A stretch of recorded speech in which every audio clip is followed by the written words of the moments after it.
name is Jennifer Rogers, and I'm co-chair of the Arts and Culture Committee. I'm delighted to welcome you today to the Asia Society Japan 6th Symposium on Designing the Future, Large-Scale Planning, and Community Design. We're thrilled to have renowned experts, Sou Fujimoto, and our keynote speakers and panelists, Maholo Uchida and Ou Sugiyama, here to speak on this fascinating topic. The Asia Society was founded in 1956 by John D. Rockefeller III as a nonpartisan nonprofit institution to promote greater knowledge of Asia in the United States. However, the Society today is truly a global organization whose programs have expanded to address the range of issues and pressing concerns in Asia as economies and cultures have become more interconnected. The mandate has always emphasized, as Hidaka-san mentioned, culture and art as one of the best ways to foster the people-to-people understanding, and to use that as a foundation to connect with other disciplines as well, which is what we do at Asia Society Japan Center. We try to connect Japan with the rest of the world. The Asia Society will celebrate its 70th anniversary in 2026, and Asia Society Japan is now celebrating its 8th year. In the past 7 years, since 2018, Asia Society Japan has hosted 73 arts and culture events, including our past 5 symposiums. To date, our symposiums have covered a wide range of cross-disciplinary topics of relevance, including the topic of manga direct delivery we covered last year. So this year, we wanted to continue to focus on an area where Japan had a long, unique art tradition and had achieved distinction globally. We decided to capture the incredible works of Japanese architects and celebrate their global recognition. As some of you may know, Japan has the distinction of having the most architects that have been awarded the Pritzker Architecture Prize, the profession's most prestigious award.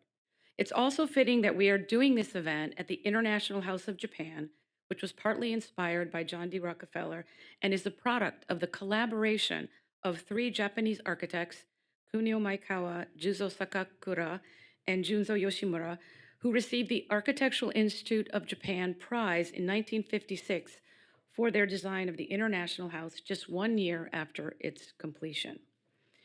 We also wanted to put Japanese architecture in the context of important global trends and what is happening both socially and economically within Japan today. So one key trend is urbanization.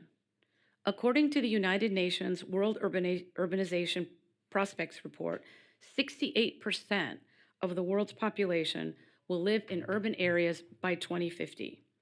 For Japan, the shift is already profound. In 2015, the urban population of Japan is estimated at 115 million people, which is 93% of the total population, with the greatest concentration, of course, in Tokyo.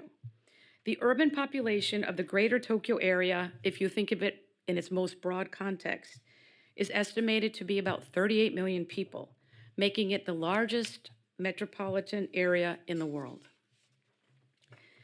For those of us who live in Tokyo, we see the results of this dynamic urbanization on a daily basis, with the constantly changing skyline due to the construction of new buildings and complexes.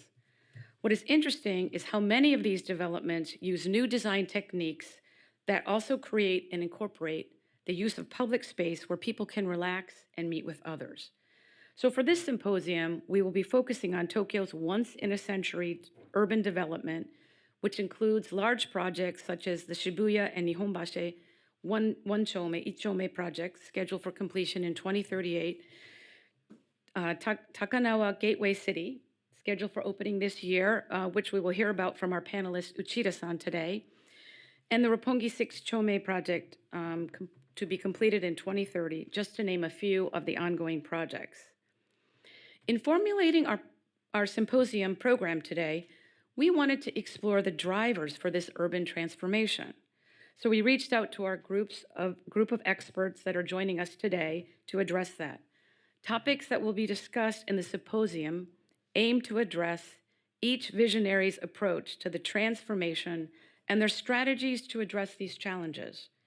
I know it will be an informative and engaging symposium.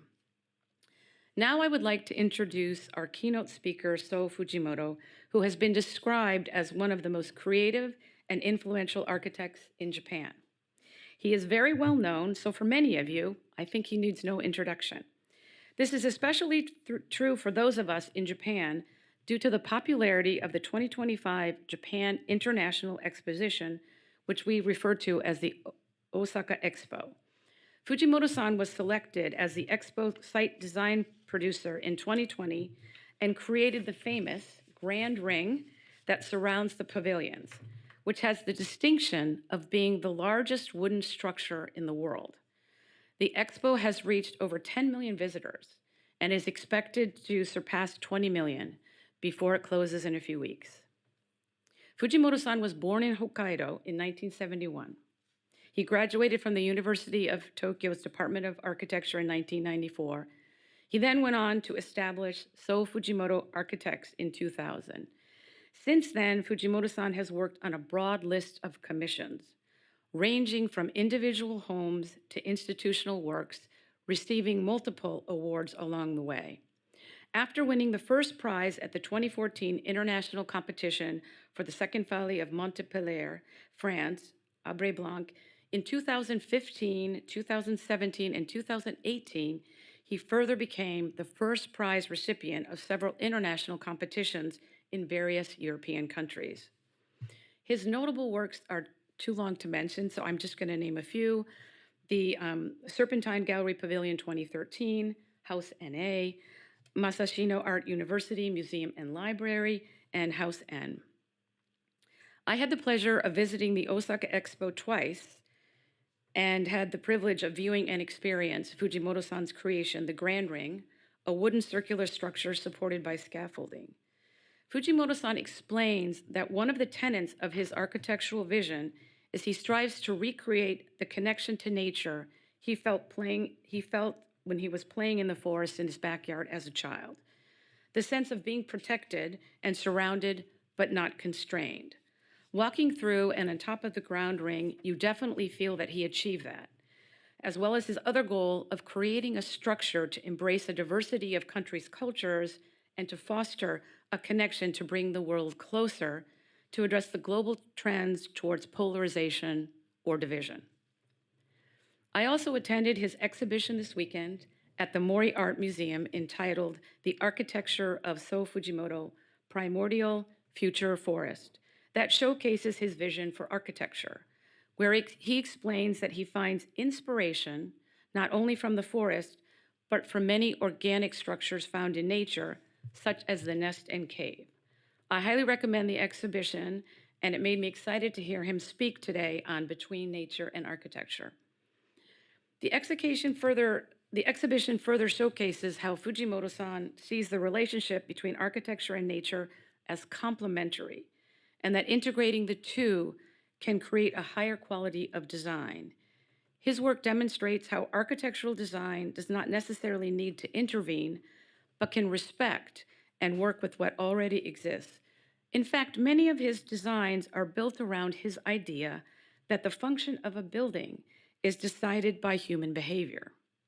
In the Mori Museum exhibition, he explains how he believes that we need to incorporate the diversity and complexity of our reality into architecture, design, and function, and reconceive how we can embrace that and create a place for connection in urban settings. He really does want to reconceptualize the way we interact with architecture. So now, without further ado, I would like to ask you to welcome our keynote speaker, Sou Fujimoto, to the stage for his keynote presentation. Good afternoon, ladies and gentlemen. I am Fujimoto, an architect, and Jennifer-san. Thank you very much. Well, Jennifer has already explained most of my concept, so I think I can relax and talk to you. I think I've been given about 40 minutes I would like to introduce some of the projects that I'm doing. And the major theme first, the theme is large-scale urban planning and community design. But other than the expo, I haven't done anything large-scale, but instead I have been focused on small and medium-scale projects. But again, there might be some insight into what can be done on a large scale. There was talk about human scale earlier, but how we can interact is something that I would like to talk to you about. Now, first, as Jennifer has already referred to, I myself, I am from a rural area of Hokkaido, and in my backyard, there was a forest, and I was playing in the forest when I was a small boy. And I came to Tokyo to study at university, but as you can see in this photo, it's a very crowded place, and I, I got a positive shock. And at the same time, I thought I'd seen this somewhere. And that's to say, it resembles the forest in Hokkaido. I thought there was a resemblance there, both. Well, in the forest, and there are trees, and you think that you're wrapped in that environment, and you can walk in any way that you want to. And Tokyo too, it might not be as beautiful, but still there are a lot of small objects around you, and you think that you are in this comfort zone being wrapped around in that environment. And so, though it might look different, the way it is designed and the layout is quite similar, and therefore, at a glance, they might appear to be something different, but at the same time, I came to understand that there is great similarity, and that is where I came to think about nature and architecture. I thought that there was something in common between the two. Ever since I was young, I started out with that in mind. But meanwhile, recently, well, I've been doing a number of projects, and nature and architecture. It's not just those two, but as it says here, there are a lot of elements, street and furniture and landscape and also garden, park, steps. These things, which might be thought to be in a different category, they cross boundary, and there is a sense of fusion. Not everything can be segmented, but instead they are being integrated and fusioned, and they all are for people or a place for nature and people to come together. That is my recent thinking. Furthermore, what's written here are things which are opposing each other. So being disconnected and being one, and individual versus community, diversity, connect versus connection, and nature versus artificial elements, and tradition versus future. These contrasting things are loosely being integrated, connected. I think this is the age in which we are living today. Now, what I'm going to show, the projects that I'm about to show you, are based on that concept of integration, cross-boundary integration. And beyond that, different people, different cultures, while they retain their differences, coexist. And then sometimes they beautifully connect with each other. That is the urban environment or society that should be and can aim for. Now, the first project here is in France. It's in a place called Montpellier, facing the Mediterranean. It's a very mild climate, and in the summer it's not too hot, and in the winter, even in February, you can eat outside. Um, the climate is very moderate, mild, and they wanted to have a symbolic new condominium in this city. That was the project, and so it had to symbolize the city, and there was important to attach importance to their lifestyle. The weather is so good that people live outdoors, and whenever there's a chance, they go outdoors. They have been living that way for centuries. And this is a 50-meter plus medium sized, medium high rise building, but still there was a need to create an environment where people could live outdoors. And as a result, I came up with this design where there are a lot of balconies, 5 meters wide, 8 meters in depth. That is the size of the balcony, and there are a lot of balconies, and so it's like a living space outdoors. But what's interesting is that once it was completed, well, this is standing at the balcony, the scenery that you can see. On the left and upper side, you can see another balcony, and it sticks out, and so it's 5 meters away from the next balcony, but it's hanging over you. Well, in the case of Japan, condominiums, once you enter the room, you design it so that you do not see your neighbor's house. But of course, from the inside, you cannot see your neighbor's house. But going outside, you can peep in to your neighbor's lifestyle. You can chat with your neighbor or feel as if you're living with your next door neighbor. It was completed in 2019, and next year was COVID. And there was a lockdown.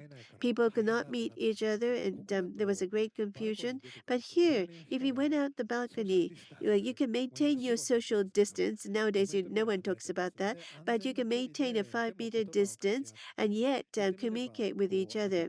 It was a new form of community thanks to this architectural design. This was what was realized in this project. In the past communities, it was a plaza, a roadside, the people came together to talk. But even if it's an architecture, depending on how you design it, you can create a 3D community. While I was designing, and once it was completed and people started to live there, I really was able to express this. Well, this is immediately after the completion. There are not many furnitures, but 5, 6 years after, each of the residents put out whatever they want to on the balcony and maintaining their lifestyle. And it's become a new landmark in Montpellier. But the shape of the building, well, I don't think it's because of the shape that it's a landmark, but instead the lifestyle. People enjoying life in Montpellier, and that is expressed in this building. And therefore, no matter who sees it, they see that this is unique to Montpellier and has become a landmark. Well, urban planning is something where you have to express people's lifestyle. And each of the balconies, these are human scale. It's a scale of human's life. Well, it's about 55 meters high, and in this region is the highest building, but has a human scale, and it has these human elements reflecting people's lifestyle, and it has created a new townscape. Next, in front of Hakata Station in Fukuoka, they have a project to build a new park. On the right-hand side, you see a building, but that building, one before, building in behind is Hakata Station, and it was an Isozaki Arata's bank and has been rebuilt into this building. And behind that, well, these days, um, they have this Meiji park, which is quite an old-fashioned park, but they want to renew this into a new park, but not just renewing it, but instead the developers want to build some structures to generate revenue to manage the park. Well, this is a prime location in front of this station, and we had to think about what kind of park would be appropriate appropriate. And in these prime locations, you have to build upwards because of the high land price. Then I thought the parks could be 3D vertical, and you can see that there's this a walkway, and this is on the extension of the street. It's a slope, and you go up the slope, and the top it's goes up to the third floor. So the third floor is connected to the building. The building is four-storied, and then we had a rooftop garden. So totally, they have 5 layers. So 5 layers park. This is a new structure for this park, and you can see the green open space at the center, and the road is connecting that. So when we have an event, the roads are for spectators to watch from. So as I mentioned and as I showed before, there are so many applications, and they're all mixed. This is a park, but it's like a road, but we have buildings, and then this is an event space and spectator seats. So there are a lot of applications, and they're all fused in this new park, and the construction started already. Next year is going to complete. So this is a new multi-layered park. Like this, you can see multi-layered roads and streets. And as I mentioned before, for events, the center could be a stage, garden on the rooftop, and you can see the staircase for the building. So the building and the park are connected. So depending on the flow of people, they can be united. And here is the street. This was the floor, the third floor, as I mentioned before, and then the second floor and the first floor. And there is a grand staircase. This is where we can have an event as well. This is like a theater. So when we wanted to develop a park, well, where would be the green and where would be the trees? That was not the only question. So we wanted to have this architecture and the development of roads. So this is a new type of definition. I'm not really sure if you can call it an architecture or a park. And also, this is an extension of roads as well. But this is a place for people, and this is a place for coexistence of people and the nature. And if that's the definition, you can see the future cities. And the roads, I love it. This is for a human scale. And I said the Tokyo roads are very narrow and sometimes they're winding, but Tokyo is a huge city. And I came from Hokkaido to Tokyo, a huge city, but it was so fresh for me. It was like I was in the forest because this was a road, winding road for animals. So, winding roads, that means, well, that could lead to a human being's physicality, and we have smaller spaces for people, or we have bigger spaces for events. We have many different scales, and that is the work I am doing. So, as I mentioned before, there are so many things, elements, diversity of values and activities. That's what we can develop. And two more things. This one and Expo project. This is HIDA. This is one project called Hida Furukawa from Hida Takayama. And beyond that, we have Hida Furukawa area, very beautiful, and towns and the warehouses in this town. And originally, they wanted to build university buildings. That was a local plan. And well, this is associated, well, Miyata Hiroaki-san of Keio University, who is associated with this international house. And he called me and he asked me to be the president of this university. And I met him for the opening of Expo. And right after that, he said, Professor Miyata said that Fujimoto-san, maybe you can do the design of the work. So university buildings, and this is a project in front of the station. We used to have both potential projects, but the university itself is located within the town. So we shifted the idea to a town university. The town itself can become an university. So in front of the station, we have this new development project, and partially we can have functions of universities. Other than that, we have accommodations, hotels, and people's playground for kids, and theaters, and hot springs, and restaurants. So we have a lot of functions here in this project. And this is the picture. You might wonder what this is. So this is the bird's eye view.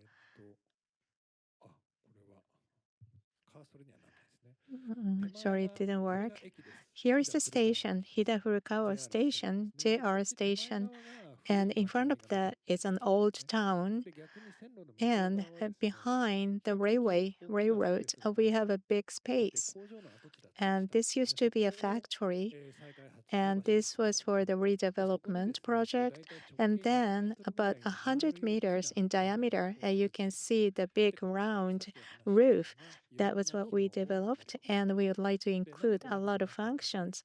So what's the reason for this? Originally, as I mentioned before, we wanted to include a lot of different functions, and we wanted to use an alleys to connect different buildings.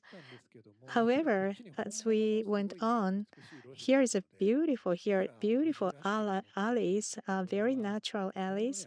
So natural alleys really cannot really be replaced with artificial ones. So we wanted to make something very unique of Hida, but very much Hida-like architecture. And Hida town is human scale town, so vast buildings do not exist. So as much as possible, we wanted to make a vast space, but it's not really only big ones. Hida-like means, well, when I went there in Hida for the first time with this project, I discovered that Hida is surrounded by mountains. So it's like in a bowl, everyone is getting together, and also the natural landscape is fused into human lives. So here is the roof, and you can see there is a dip like this.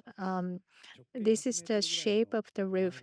About the diameter is about 100 meters, and you can see the dip at the center. So that means the center is has a round shape. So this is a really like you are surrounded by the mountains. So around the center is the ground floor. However, this is a rooftop, and that's the design. So on top of the rooftop, you can stand and you can see like this. In the bowl, you have the different world, and then it's connected to the surrounding mountains. That is something very unique. Globally, you wouldn't see these kind of sceneries, not only in Hida, but this is really Hida-like. It's surrounded by mountains, and there are so many holes you can see. As I mentioned before, beneath these roofs, we have a lot of functions, hotels and universities and playgrounds for kids, and we have hot spring as well. And also we have local people getting together here as well. We have a lot of different activities for different people, and you can feel it.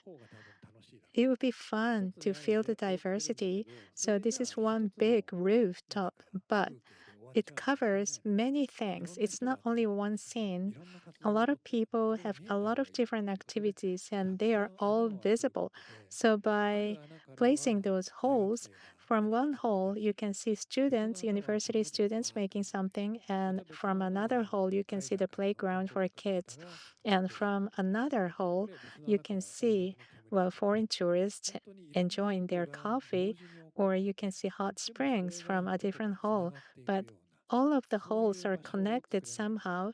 This was the place I wanted to create. So, one big bowl, but there are diverse activities and they are resonating with each other, and they have a lot of different activities in one bowl. This is the square I wanted to create. So this is a big floor, um, but it's open to the outside environment, so that's why it can invite a lot of people like this. Functions are different beneath the roof, but people can come in from different functions, and you can see this is like alleys. But well, I don't want to compete with natural alleys. And so as you go to the center, you can see a big roof on the ground, and you can see a big hall, and it's like a different world. And this it's surrounded by greenery, and the sky is above you, and you wonder what this is like. There's a step, but on the back it's barrier free. There's a slope, and you can go up to the edge of the roof. Here again, you wonder whether it's a street or a plaza, a park, or an architecture. You don't know whether you're under the roof or outside. Well, these are all mixed together, and that is the reason why different places can uh, be realized. Well, it's architecture, but it's more like a small community in itself. Well, because of various reasons, we're trying to make this out of wood.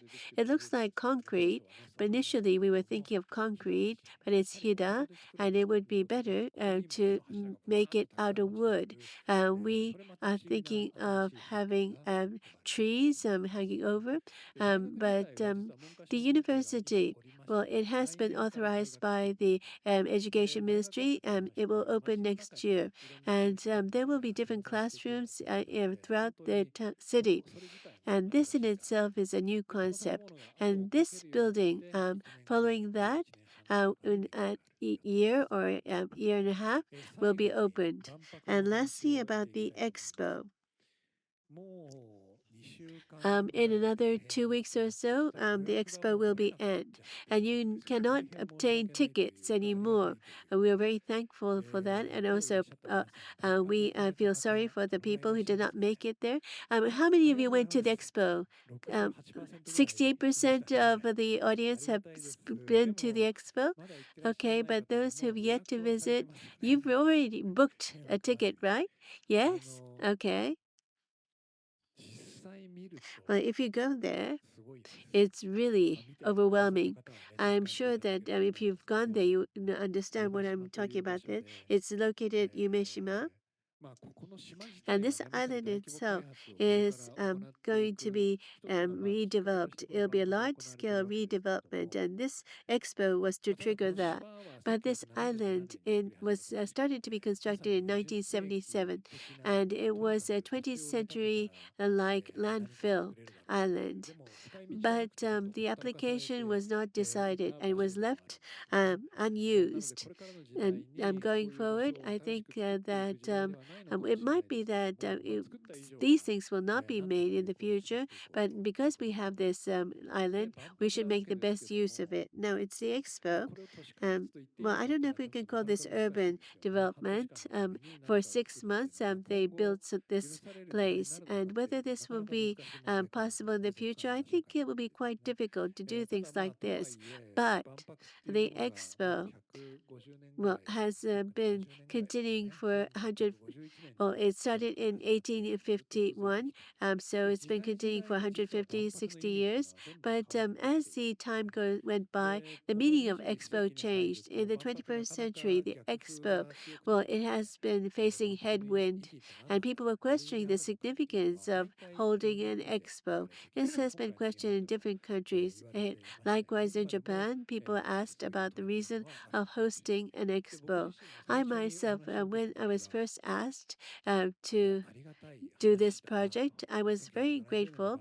Well, yes, Tange Kenzo did the expo back in 1972, but these days, well, in 1970, but unlike 1970, people are questioning why the expo has to be held.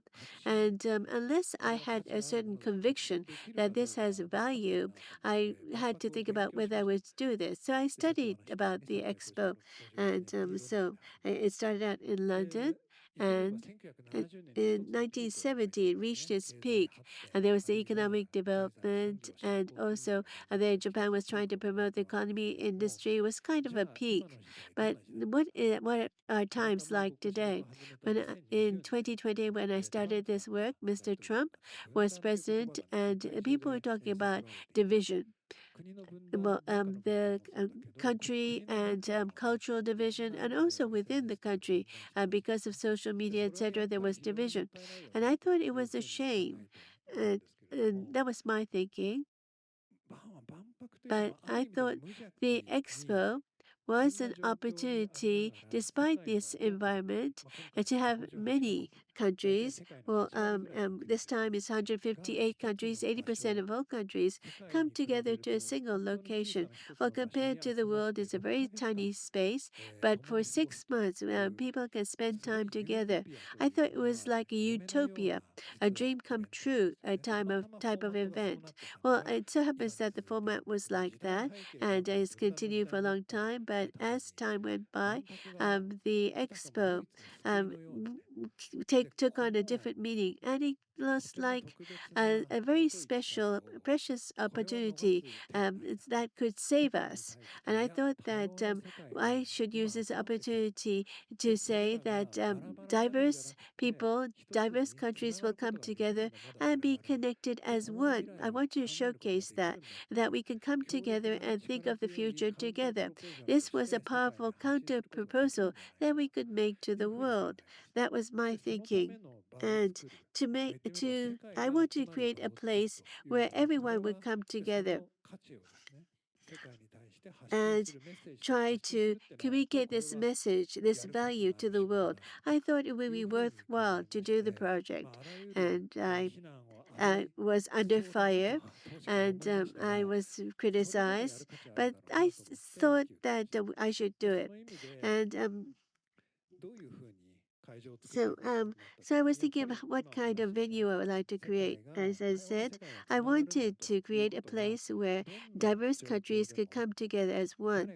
So no matter who saw it, people with totally different cultural backgrounds would be able to immediately understand this message. I thought that this should be the design.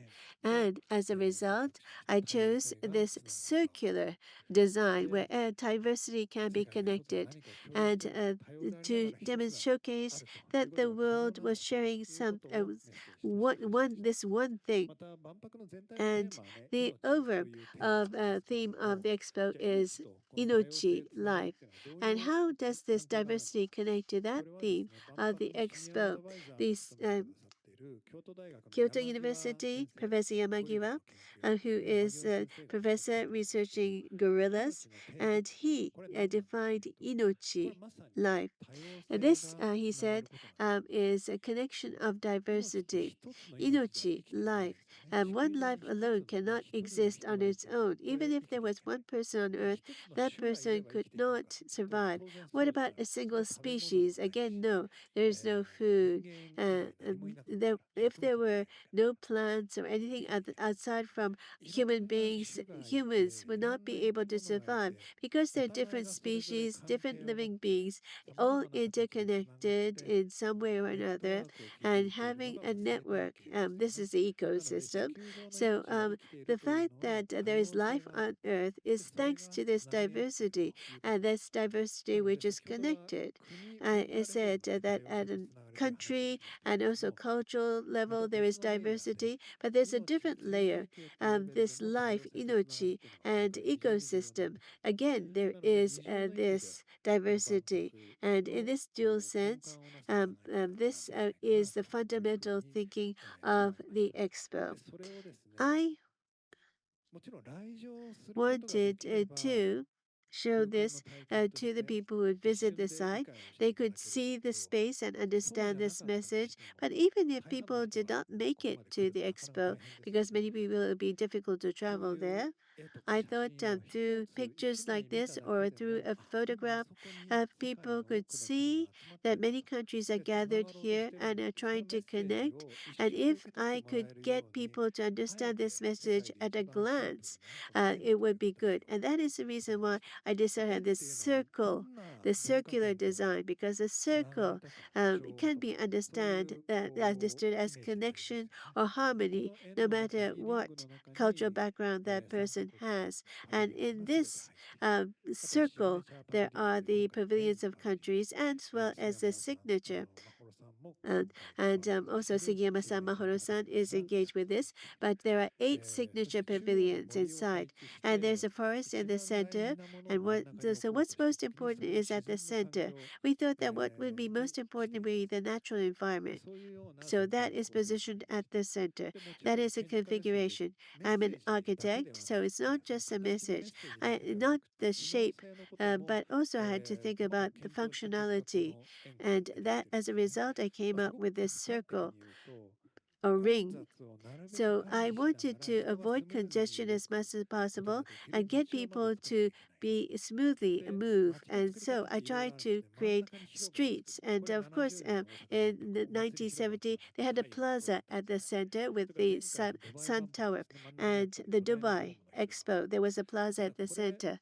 But if you have a large piece of land, that's okay. But this is a narrow space, and if people come here, it becomes very congested.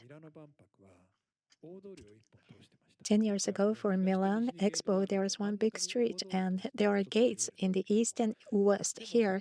So we could have the same structure. However, everything is going to be concentrated there. So we wanted to disperse people, but we wanted to circulate people by designing these circle roads. Now, this is a rotating road. Wherever the gate is from the east, from the west, when you come to the ring, people disperse to the right or to the left, but they circle around to come back. So this is a very simple space. In Japan, well, we have sunny days and we have rainy days, so we need the roofs. And also we need a place for the wind. So you can see this extension toward the sea. And around the sea, you cannot have any buildings. So all the wind comes from the sea, the ocean. So maybe you were there, so you could have felt it. And because of the shade and the wind, maybe the temperature is lower by 5, 6 degrees centigrade. Maybe you are feeling air conditioning like air.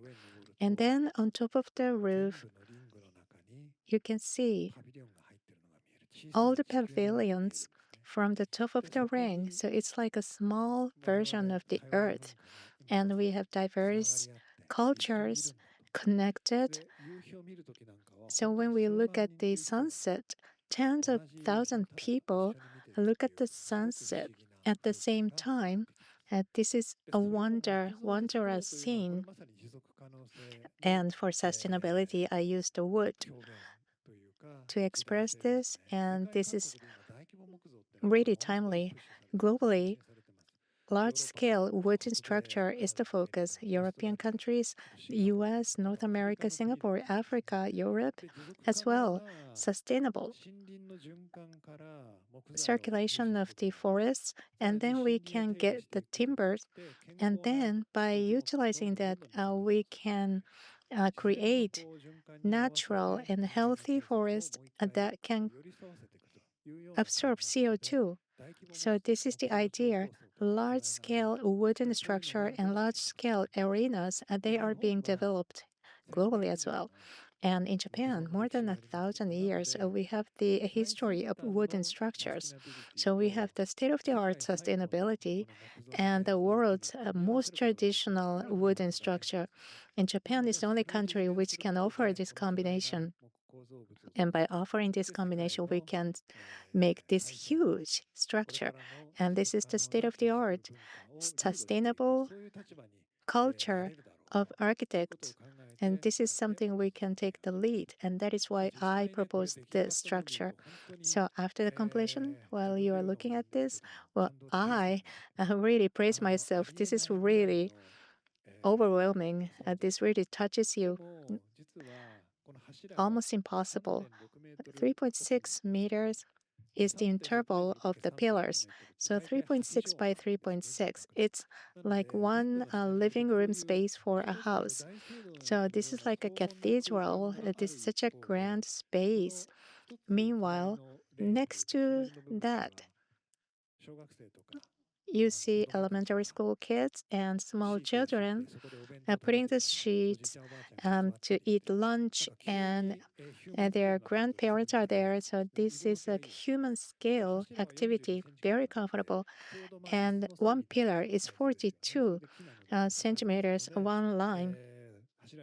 So you can lean against the pillars or you can sit against the pillar.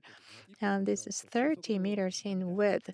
This is huge. Why is this so comfortable? Because the structure of this human scale so comfortable for people to be there. So I don't know if I can call it an urban planning, but it's an urban scale structure, and that is connected to human beings, our physicality. And one more thing is the sky. From the ring, you can see the huge sky, and you have this one a big sky separated from the ring, and it is like the sky is shared by a lot of people. The sky signifies a beautiful life and ecosystem. Everywhere from the world you can see one sky, and this is a place that where you can feel it. I think I'm running out of time, so I'd like to show you the pictures. So this is the extended part. This is where you can have a water show. This is a huge outdoor theater. And for the opening, 10,000 people got together to have this Beethoven number 9. And you can see small, small people over there. It's like on the horizon, people are walking. You don't know them, but people are with you. So, this feeling, when I was designing, I actually didn't think about this far. Actually, the customers came in, and when the people were walking around over there, I first saw it, and I was so touched by this scenery, and light at night are very beautiful as well. And Dubrovnik, that is a town in Croatia. This is beautiful. This is a very small town, and they have a castle, beautiful castle town of Croatia. And I wanted to create that kind of world. So, but that town is surrounded by the walls, but I didn't want to make it closed. But as in this frame, it's very open ring, an open circle. That was very important for me. I want to enclose people, but no exclusion, from small human scale to dynamic space experience and empathy to share this. That was what I created. So it's like a horizon, and inside you have a lot of different pavilions. So thank you very much. This is my presentation. Thank you so much. Thank you for the introduction. I am Horiuchi, co-chair of the Arts and Culture Committee, co-chairing with Jennifer. Thank you. Well, we have about 100 people in this room.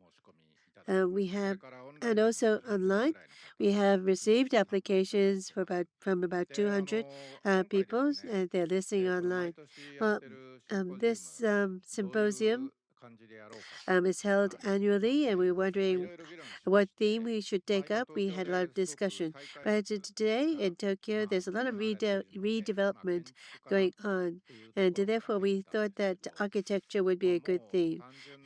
But not simple architecture per se, but instead we want to think about building cities and the people gathering there and people existing with the city. And we discussed that we would like to talk about such topics. And we are very fortunate to have three very befitting dignitaries to talk about this theme.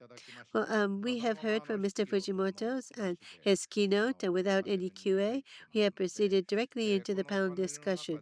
And in this panel, we hope that we can take questions to Mr. Fujimoto too. That will be the procedure. Today, next to me is Ms. Maholo Uchida and Mr. Ou Sugiyama and Mr. Sou Fujimoto.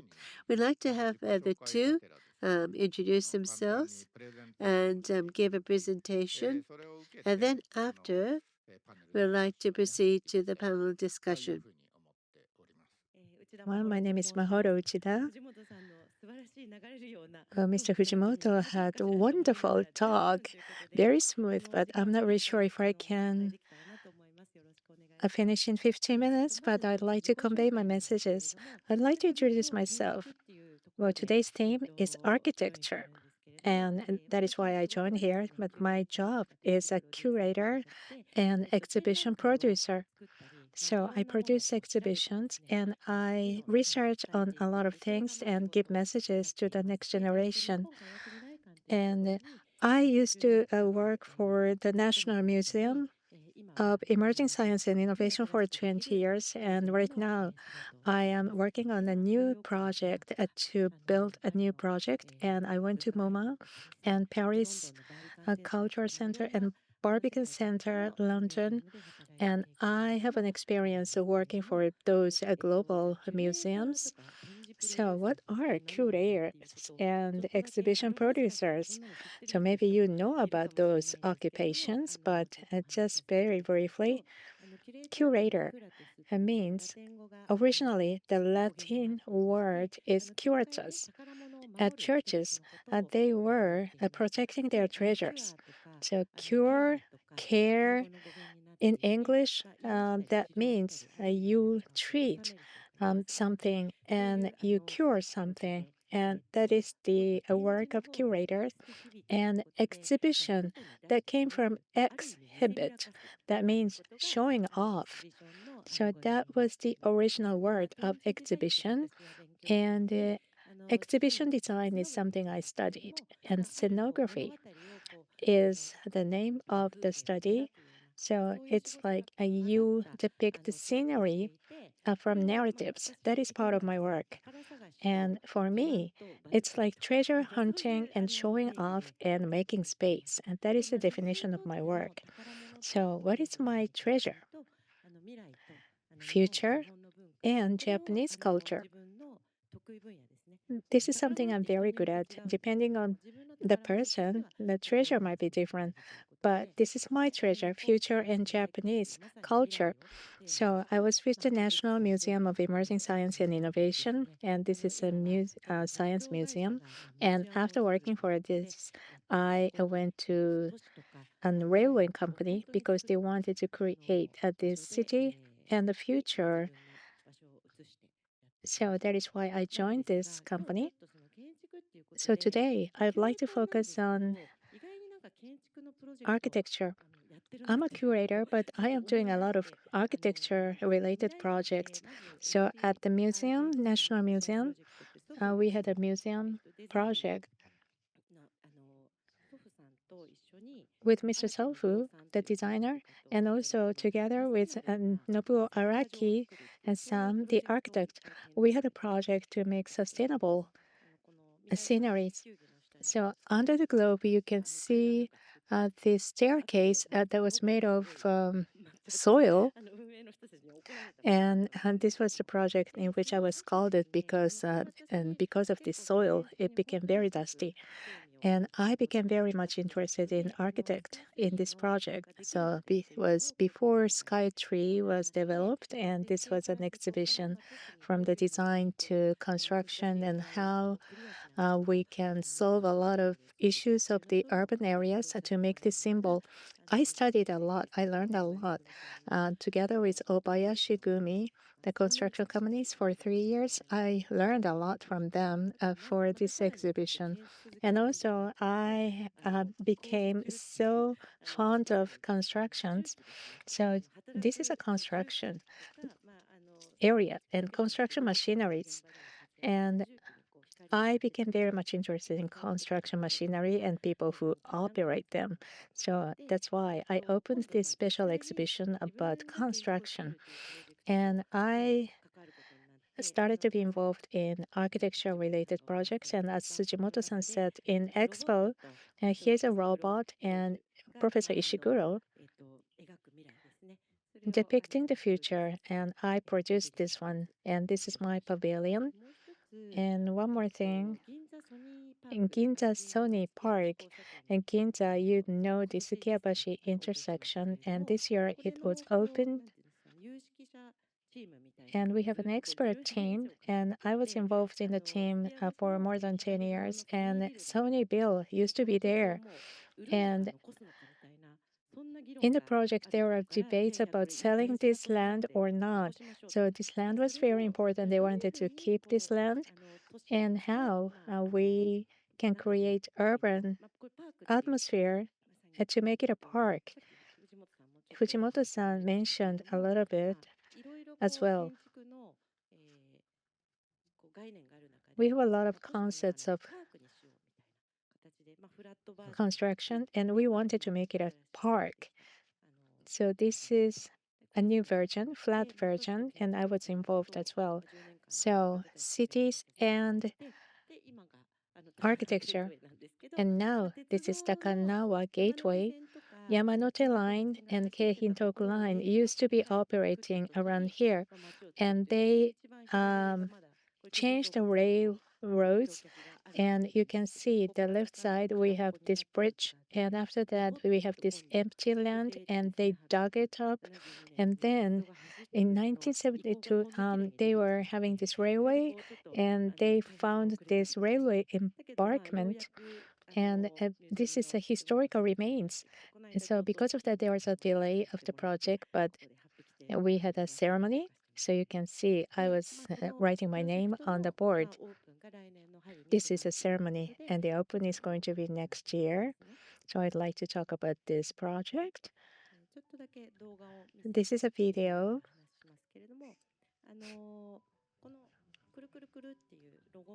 This is the logo, and these are buildings as well. Museum of Narratives. That is the name, and all the narratives are connected. And we have connection to Takanawa Gateway, and this is the Takanawa Museum to disseminate the future ideas. And Mon is the name. Mon means questions in Japanese, and also gates in Japanese as well. A lot of people's different narratives can be connected to open new gates, and toward the future, we can deliver messages and questions. And that is the space I wanted to create.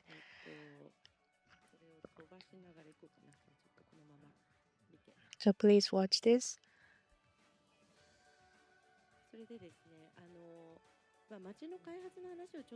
This is a development of the town. This used to be a railway. So it's a narrow land and 4 buildings and big buildings and small museum in this area. So Mr. Kuma was designing the exterior of the building and the station. And within Tokyo, this is such a very unique structure and development that is associated with the land. And this is the picture image. And this is connected to the flight route to Haneda Airport. So we couldn't make high buildings, and 4 buildings, that's about 40 floors, and this is a museum. And Mon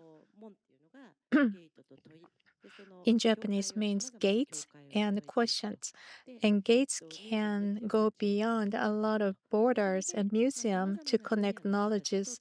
And people with different fields can create narratives, and we can inherit different narratives from those people.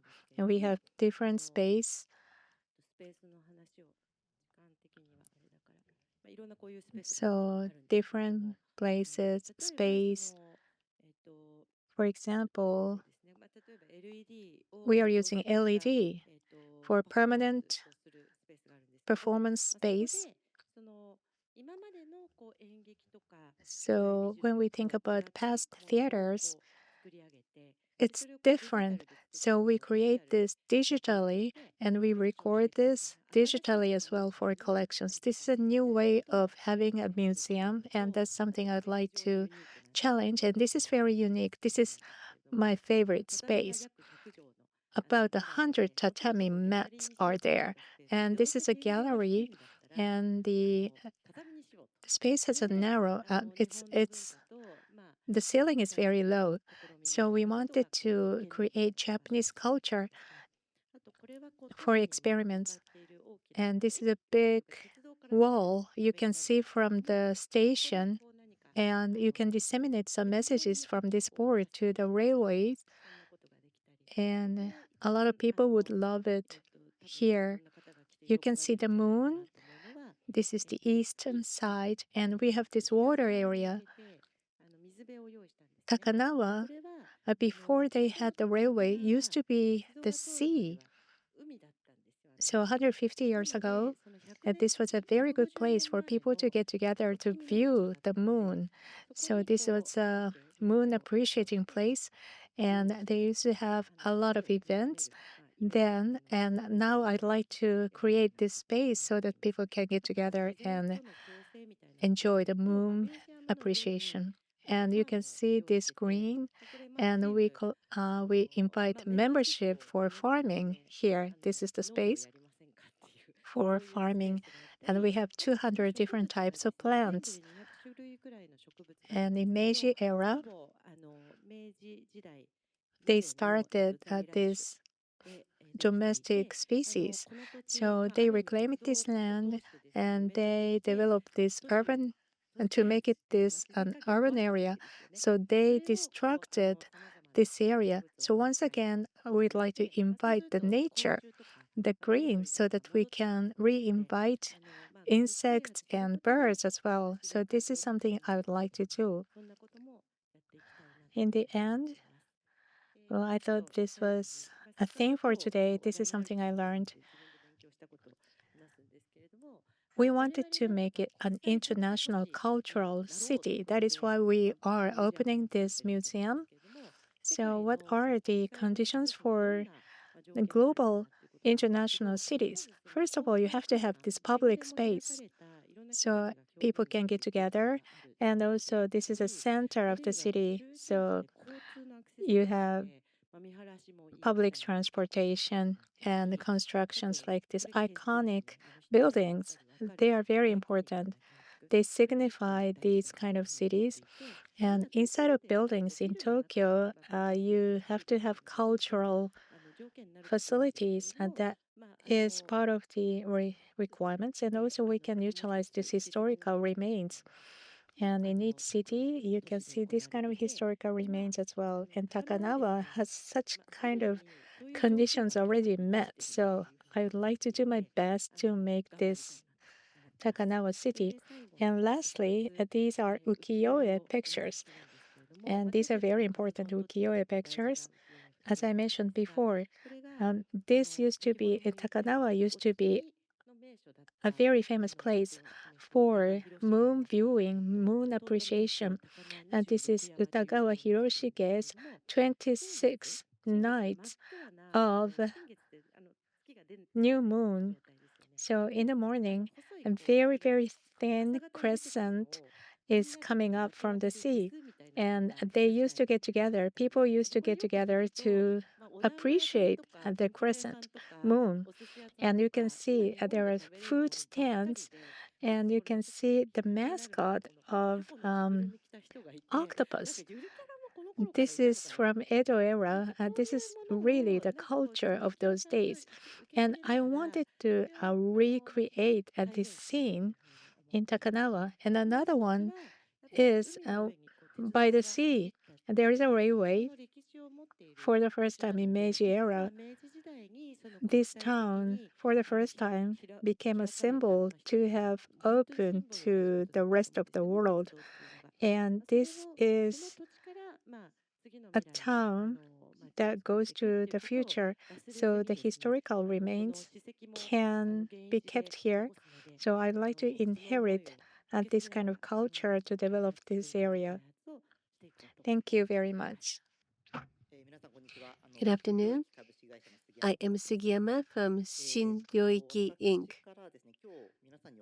I would like to talk to you about these points. The first, cities are becoming machines for creating new things. And two, a world where architecture and digital overlap. And three, towards a creative city. These are the 3 points I would like to cover. But before that, I would like to introduce myself. I'd like to explain what I have been doing at the outset.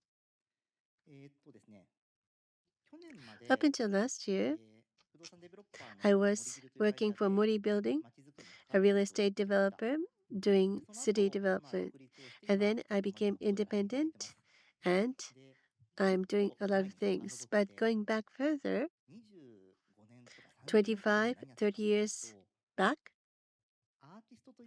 I was an artist. I was doing a lot of things with cities. Maholo-san too. But I like media. I used projectors to come up with images and project images on the walls of buildings. Well, it's 30 years ago, but if you do it without any permission, there are rules and you get into trouble. But then I thought, I should be on the city side. And then I could freely use the city and do events and plan things with my artist friends. And that's the reason why I joined a real estate developer. They let me do a lot of things, but the thing I wanted to do was to create a city as an artist, a creator. I'd like to show you a video which summarizes what I've been doing. And from 2013, I've been doing Media Tokyo and places which are not used for exhibition. The ticket counters and we open this space to creators for them to express themselves. This is Media Ambition Tokyo, and you can connect with different artists and create a community. So using this community, I try to create new cities. That is what I've been doing. Well, and for me, the biggest project was in 2018 at Odaiba, the Team Lab Digital Museum. Well, there were a lot of challenges, but with the company members, I challenged this, and as a result, economically also we succeeded. Based on that, in 2023, the Toranomon Tokyo node was opened. And I did the planning to operation, the opening event, an exhibition. I did 2 exhibitions. And for me, I think I gave it my all. And I graduated. That is what I've been doing. So then after that, I became independent. And I have now started this company, Shinryoiki Inc. And at this company, I've been doing a lot of things. But I think I'm doing the community development consulting. And also, I have been assisting, preparing for the opening of cultural facilities and museums, and doing art events for government administrative organizations. And I work with Nova Media, government people, and the company is also looking for new business opportunities, events that people have to go to directly experience. So I'm assisting those companies. And this is a very timely topic, but from around 3:30 p.m. today, my company and Cyber Unit, we have issued a press release talking about our partnership. So we have companies which have the real places plus companies which have digital contents and wanting to provide different experience. I'm working with those companies. After becoming independent, I've done a lot of events. This is a 1-minute video which shows the events I've been doing. Earlier, Fujimoto-san was talking about Expo, and Maholo-san is also related with this, but I have been doing digital theater. I've been the director for this pavilion. At Naratotsuka and Fukuyama and Kyoto, we had these unused school buildings, and we rebuilt it like this. And I'm doing the Kasai Rinkai event, art event in Tokyo. And in Gifu, and there is a museum where I've been doing art event. And together with artist creators, I have been doing this, and this is with Miyajima Tatsuo and the Sunflower Garden. We introduced art pieces. These are things I've been doing for the past year. Well, this was a very long introduction, self-introduction. Expo. Well, it will end on the 13th, but then in 2027, there will be the Yokohama World Horticulture Exhibition, and I will be working at that expo too, doing a project there. So now let me go into the main topic. I like to talk about cities becoming machines for creating new things. Needless to say, construction and constructions. Well, they had specification, and based on the distance from the station, the price was determined. But why do you have to go there? So this environmental value and also the sensational value should determine the reason to go there. And become a city of choice, you have to have such appeal. And what's said is that the new cities are becoming more homogeneous. I'm not saying this is bad. Please don't take me wrong. But no matter where you go, you have the same chain stores, and that's convenient. But it's not the case that you would bother to travel long distances to go there because, well, this is very simple.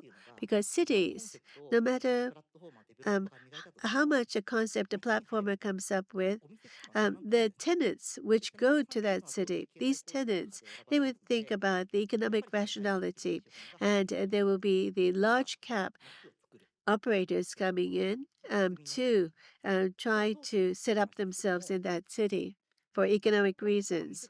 Well, the city platformers, if they can provide contents, you can make the city more attractive.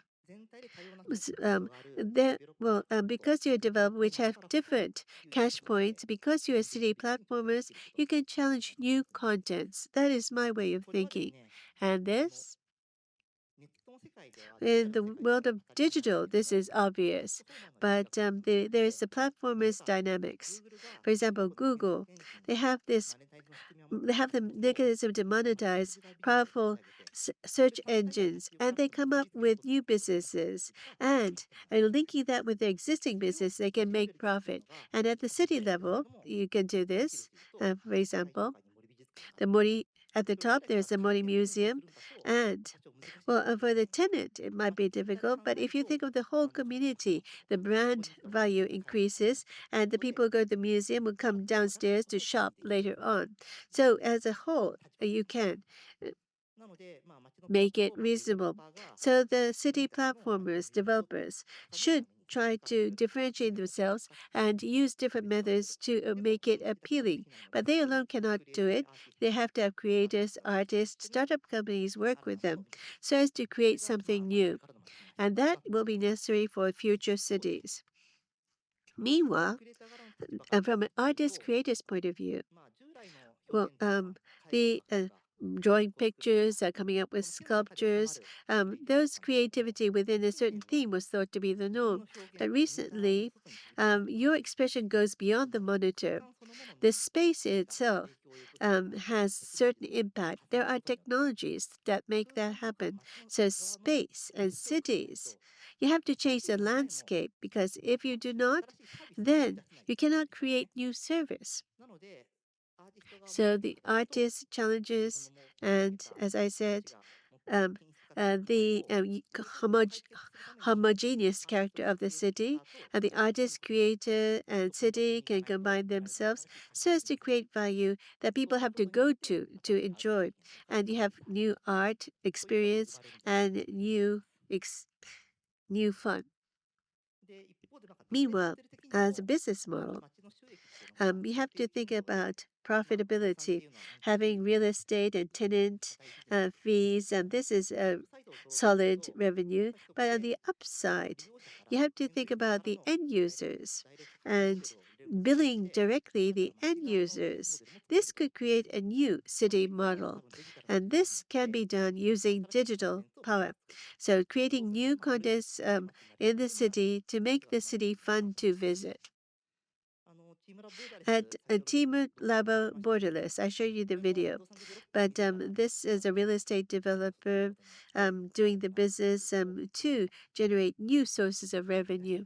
I'm sorry I'm rushing through all these slides. I'm skipping things, but and there's Tokyo Node, which was born in 2023. And again, the creator is trying to open up the city. And here, service, entertainment, and people a place for people to gather is created here. And not just building a building, but you have to team to operate.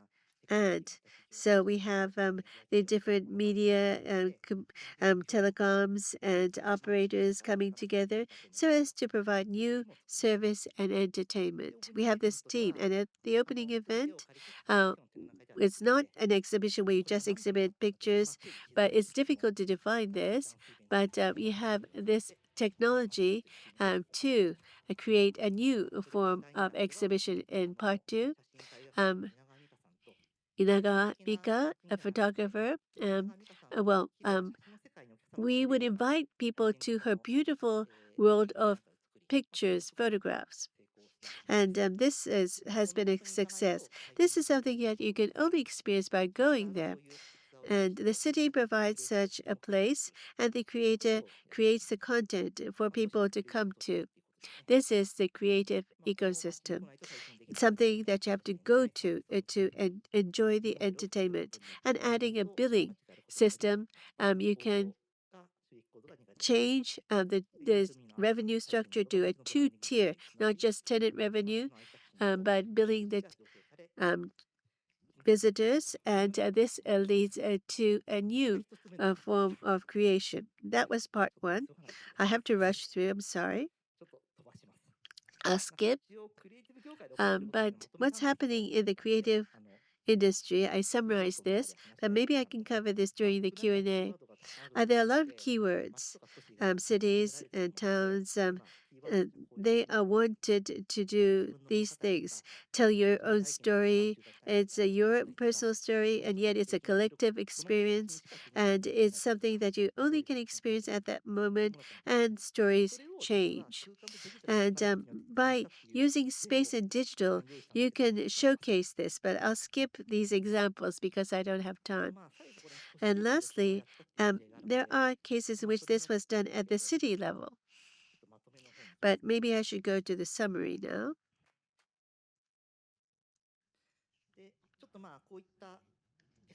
So technology and cities overlap, and different creators find it easier to participate. And as a result, the city itself becomes a fun place. Just walking around is fun. Now, what sort of mechanism is necessary to make that happen? I think that artists and creators should be participating more in developing cities and connecting artists and society to open up the future. And I think that creators have the energy, the power to gather people and create a community so as new things can be made. And this figure shows that. And we have this foundation for people to experience and a salon. And different creators, artists, companies come and participate so that a community is created and something new comes out from them. And this makes people attached to that city. And it's not a copied catalog type of city, but a new type of city. What's new is a space and city and real environment plus these new features. And this is the last slide. This is the concept for creating the future. People who create the future, I think they're divided into different categories, it's layered. So the immediate future, startups, entrepreneurs, these people are creating the near future. So in 2 years' time, a new app is introduced, and that creates a new future. And further down the road, university researchers and corporate R&D do the basic research. And they don't know what it'll be used for, but they continue the development. And in 15 or 20 years' time, it is deployed to society. And further down the road, the artists they themselves try to imagine the future on their own. And philosophers and science fiction writers also do the same. And I think the timeline that they're thinking when they say the future is different. And I think that they are different. There's a village of startups or university lab um, community and artist community. So these people who have a different timeline when they talk about the future should come together. And they need a space to come together, not just on the internet, but in the real world. They need to come together and have exchanges, interaction, and therefore, and as a result, create something new. And if it's just a real environment, it's difficult. And you have to have digital for prototyping so as to send out the message further. This kind of community and different artists, creators coming together by having such an environment, you can, as a result, make the cities more appealing and attractive. I'm sorry I had to rush through, but that is all from me. Thank you.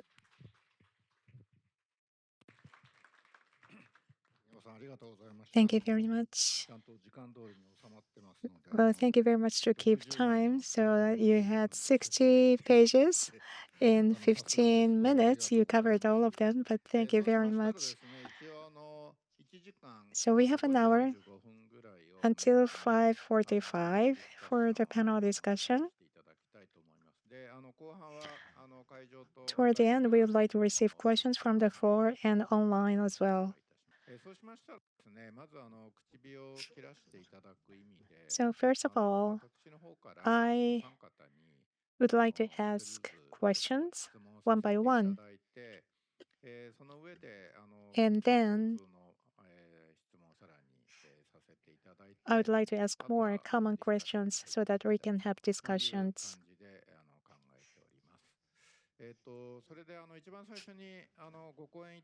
The first speaker was Mr. Fujimoto.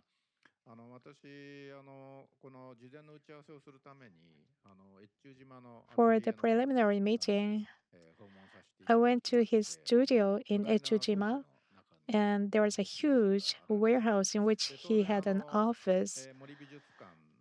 So Mori Museum, Art Museum, exhibition for Fujimoto-san, I of course visited there and he directly explained everything to me. So first, about the works of Fujimoto-san, when I saw them, I really felt his works were so different from the other architects' works. And I couldn't really explain what the difference was myself, but during the preliminary meeting, I asked him how did he decide to become an architect. He graduated from Tokyo University and he learned architecture. And for a long time, he was kind of philosophical. And after that, he opened his office. So for a long time, he made a lot of prototypes, and that was his happiness. So during this period, I just believe philosophically and ideologically, I think he used his time to think about many things. So I think that was a period which gave him time to be more mature because it was interesting because I studied philosophy and ideology as well. So I'd like to ask you about this. Yes, thank you for the question. It seems like the discussion is getting very difficult. But 1994, I graduated from the university. I got my degree, and I didn't know how to become an architect. Ito Toyo-san was a star architect in those days. So I was thinking about joining such kind of design office, but I was scared. I didn't have courage because I didn't have any confidence about my works. And if Ito-san says, no, that's not an interesting work, my life is going to be over. That is why I couldn't do anything. And I had a friend who studied abroad as well, but I couldn't speak English. I didn't have courage to go out of Japan, but I wanted to be an architect, and that was sure. So for a while, I decided to be on my own to think about what kind of architect I would want to be. So at first, I was afraid to join the society. I was shy. I was a shy young man. I wanted to have time to myself. So I was on my own and I started, and time was all to myself. It was like a dream. I was so happy, and every day I was thinking about architecture. So that became 6 to 7 years. And after that, I opened my office. But actually, what I was thinking about in those days is supporting me right now. And you mentioned I have different works from the other architects. I don't really know what's the difference, and I would love to know so that I can deeply understand myself. So I would like to ask you how different I am. Thank you very much. At first, when I saw your works, well, I thought usually when it comes to architecture, because I was with Mori Building for a long time, so some design office made this building and they talk about the designs and specifications. So architecture and the space were separate. So it was like cars and aircrafts. This is an architecture, this is a building. And you arrange the building so that, well, and the building can be assimilated into the surrounding atmosphere and maybe shops on the first floor. And but when I went to your works, I was not really sure to what extent you have this architecture and to what extent people can go into, and there are no borders between people, the building, and the nature. Well, you could call it an architecture, but I was not really sure which part was hardware.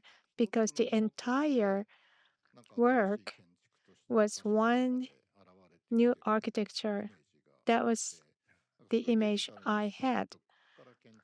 I couldn't really say from here is a building and from here is outside.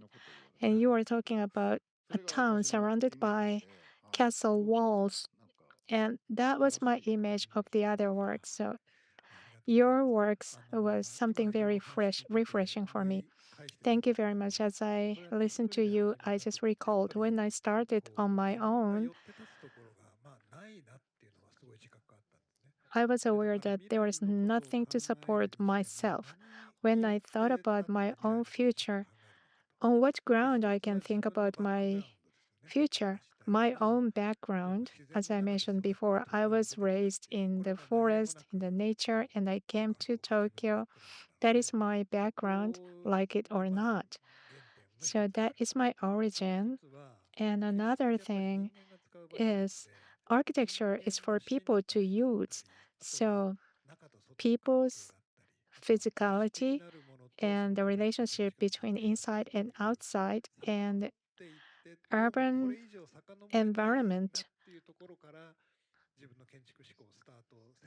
you have to start your architecture from the top of such concepts. So rather than starting from architecture, I started from human beings. And before the architecture, well, forests, people used to live in forests. So that was my origin first. And then one more thing, this is my background as well. The very first project that was about a year after the graduation, and well, I got money from my parents. My parents would send me money, and I had enough money from my parents.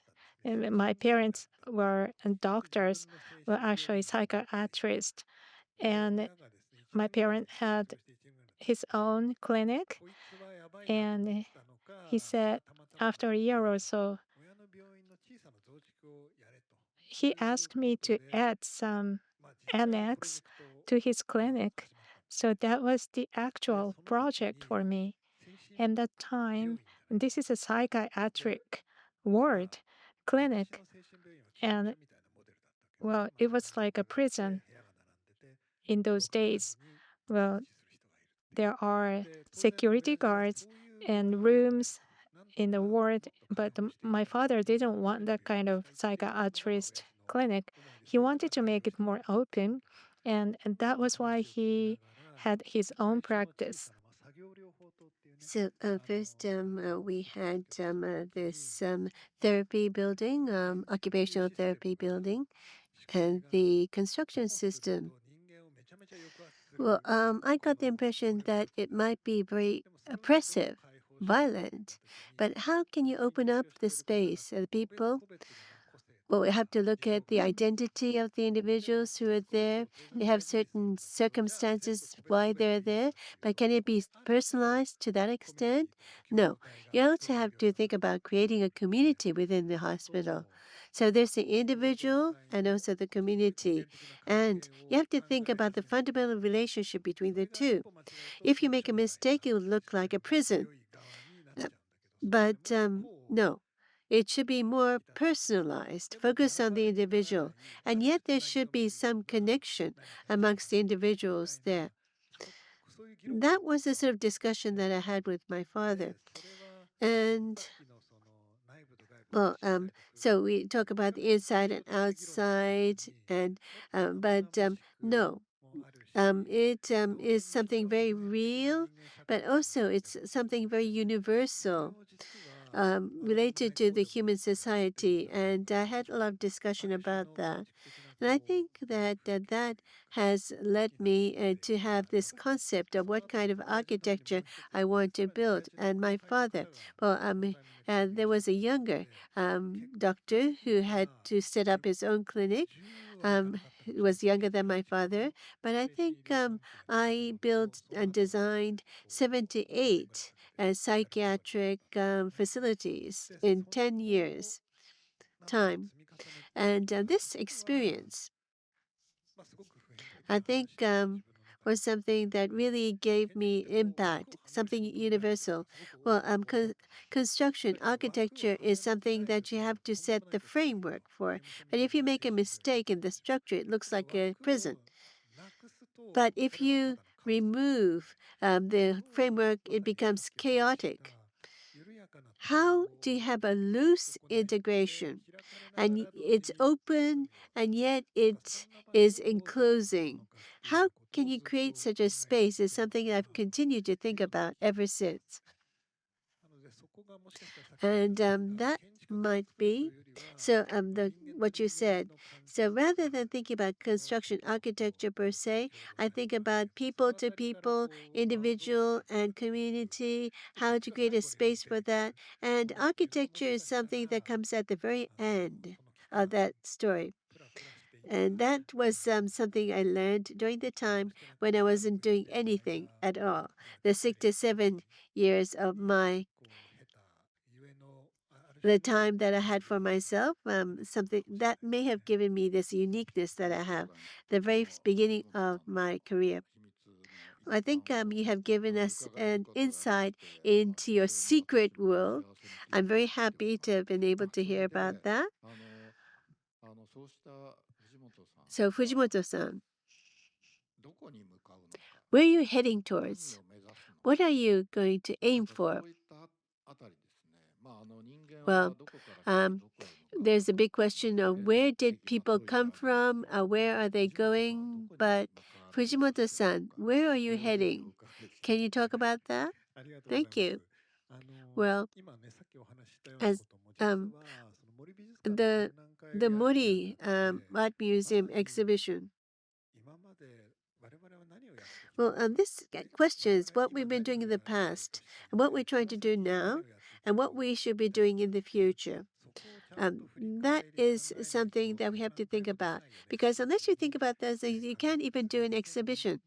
And in the fall of 2022, about 3 years ago, I was asked to do this exhibition, and I first said that we have to think about that. Rather than thinking about what kind of space, what sort of exhibition, I said I have to think about these very fundamental things. And I think this was a very good opportunity for me because I had been working on individual projects, but I didn't have much time to think about what I had been doing. But I could step back and think about my background and also that psychiatric facility, etc. So I could reflect on myself through this exhibition.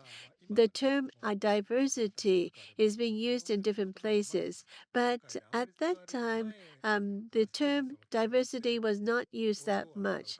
But already, when I was designing the psychiatric facilities, I had to think about this diversity, and this led to the expo because the exhibitors are different. This is a global scale where people are very different, diverse, and this psychiatric clinic in this very remote place is also diversity.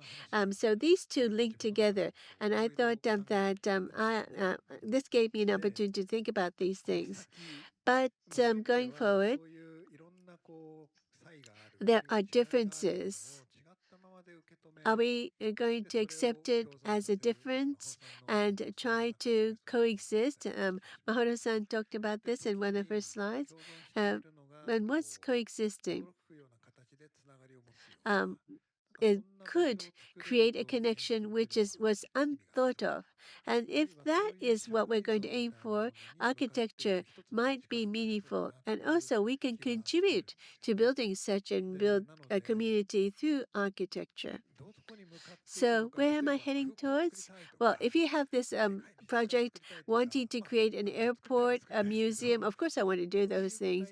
But I think aside from those very specific projects, I want to think about what kind of society I want to create and what kind of relationship I want to build amongst the people in such a society. And well, when I think about those things, I have to think about diversity, not just thinking of each and every one being different, but at the same time having a shared space. And as Osan said, if you have shared space, people come to see each other. There's encounters, and look at the expo when you're watching the sunset, you sometimes all of a sudden feel a connection. So I want to create such a society or such a world. That is my wish. Thank you. Then let's go to Sugiyama-san. Sugiyama-san, you have long worked for Mori Building. I quit the company 10 years ago, but listening to your presentation, the past 10 years was the time when you were very active at the company, and I was happy to see that you were very active after I quit the company. So that was very impressive. But I know I've come to know that you've done a lot of things, and there are many questions I would like to ask you. But my first question is Shinryoiki, the name of your company, Shinryoiki. Shin, it means new, so new category or new domain. Well, Sugiyama-san, you said that you create this company, Shinryoiki. And I thought about Sugiyama Hiroshi's new material research laboratory, and I thought this name was quite interesting. So why is it Shinryoiki? Why does it carry the term Shin, meaning new? Can you explain the background, the intention of naming your company Shinryoiki? Thank you. Ryoiki could be described as category. As a premise, I love contemporary art, and I also love entertainment. Also, I'm not an expert, I'm not a curator, I'm not an entertainer. I just love these things. And people talk about, is this art or not? Well, this discussion itself is quite interesting. I do talk about such things. But the creator or the facility, because it's an art museum, it only handles art. This is a theater, so you have to do this entertainment. I think depending on the category, things are determined. I was thinking about that. But I want you to think about something in between. It's something that's art and also entertainment. And so I want to make the distinction unclear and more fuzzy.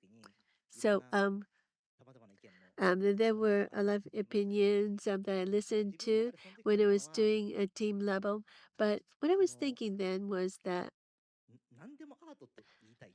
you would love to call anything art. You would like to name things art.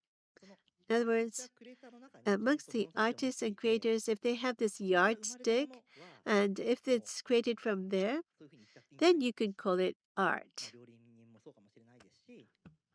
Cooks as well, and all those people who express many things, those are all art.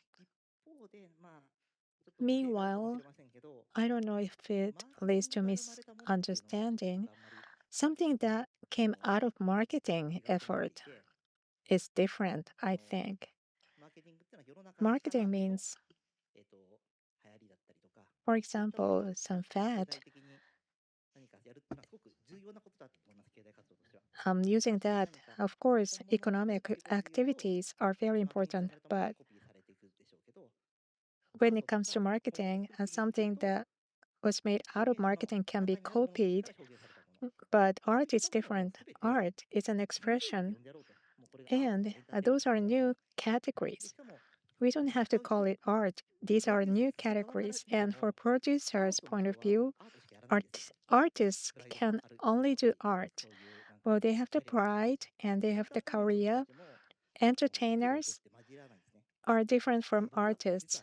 They don't mingle, but actually, I do both, which is rare because including all of them, I would like to call it new category. So I wanted to make my laboratory using this categorization. Yes, thank you very much. So, as I listened to your presentation, you were talking about creative city many times. So, the term creative class, Richard in Florida, that is something I recall. Sugiyama-san, your image of new category about Richard Florida, well, is that overlapping with creative? Right? Well, I think it's overlapping.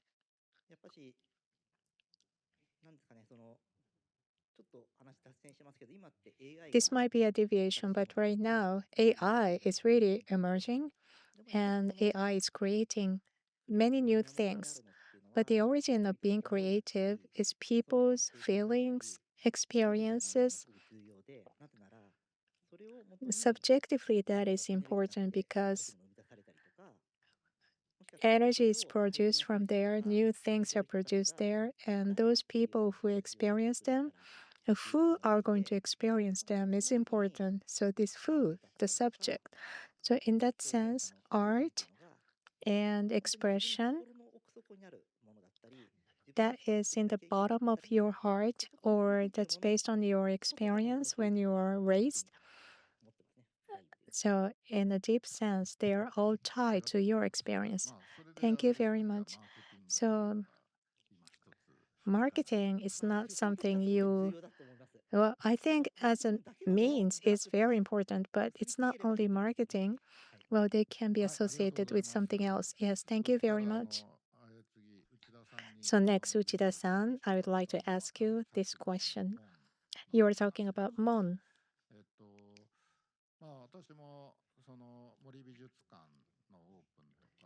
For the opening of Mori Art Museum, I went there and I was involved as well. So, current developers, I don't know if I should say where, where for redevelopment projects, well, they want to invite international schools or art museum, unless they include such kind of things as a town, it's not really interesting or attractive. So the important part is an art museum. They want to invite them. And recently, contemporary art is really in. So what you are doing is not only one art museum as a cultural facility, and it's expanding to the entire building.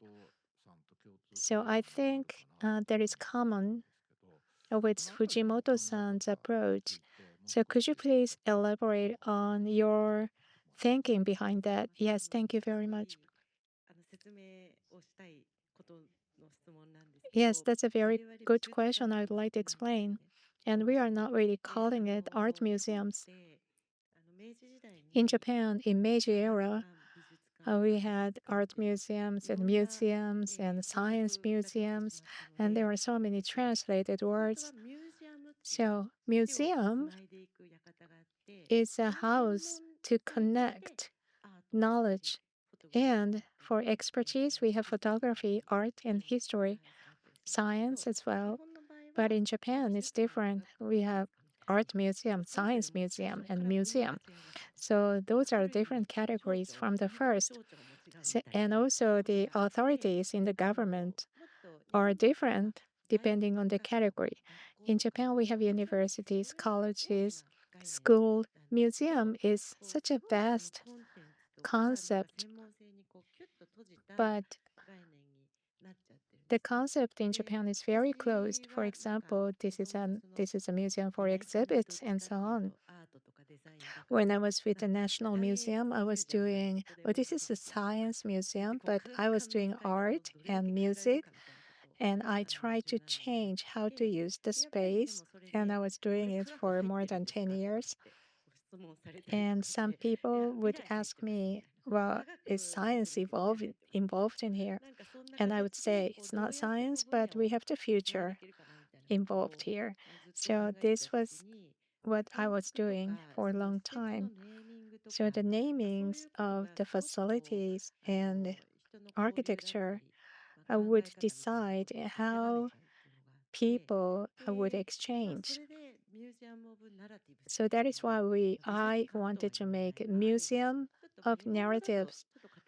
Well, museum of narratives. That is a name.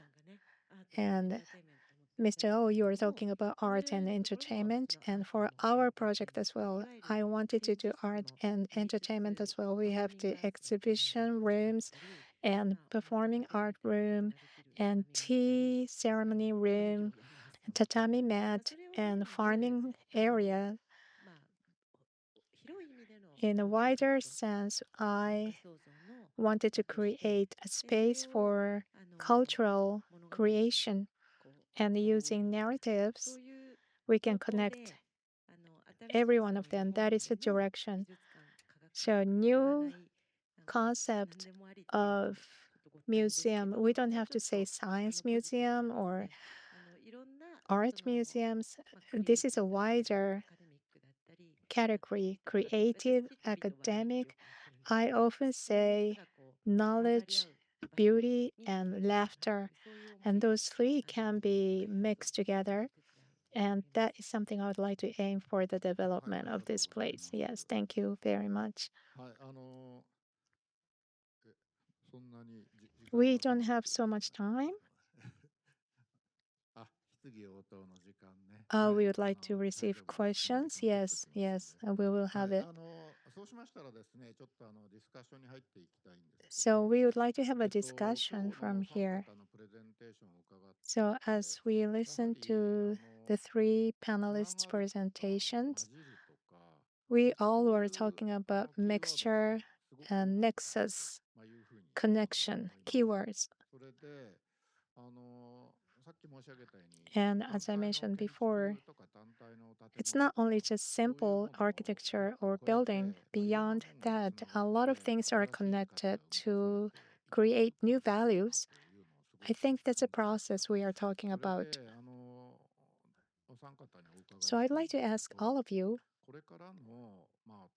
going forward, when we think about future development and future cities, what is the basic values for you?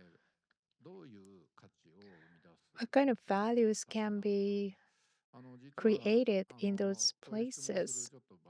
The background for this question is that last week I went to Kyoto and there was the very first Kyoto Congress. The chairman, Mr. Sawada of NTT, and Professor Deguchi of Kyoto University took the initiative to invite philosophers from all over the world and CEOs of large enterprises. And it was a closed meeting in Kyoto. So we have big narratives, but they are lost right now. So once again, we wanted to explore what the values are, especially values for human beings. We wanted to question deeply, otherwise, we thought we couldn't go ahead. So we gathered and talked about values versus AI. And listening to your talk today, I think we have to question ourselves as to what values are. If not, we cannot do urban development. I would like to ask you what you think are values. I'd like to ask you this question. It might be a difficult question, but Fujimoto-san, thank you. Well, it is a very difficult question, a very profound question. Horo-san and O-san, listening to the two, they are not limiting themselves to the world of architecture. They are instead going beyond the boundaries Well, to begin with, there were no boundaries. There were no such distinctions. But now they're crossing over these boundaries to create something new. And people who were excluded are finding a place to be. So I find it very interesting. But to try to answer your question about values, um, each individual holds their own values, but it's not always the case that they're expressed or recognized as values. But because this boundary is becoming fuzzy and there are different domains created, it'll be easier for people to find places where they can shine. It could be a physical place like in cities, or it could be that people with a certain expertise wanting to do something, it could be an opportunity. So it'll be easier for them to do those things.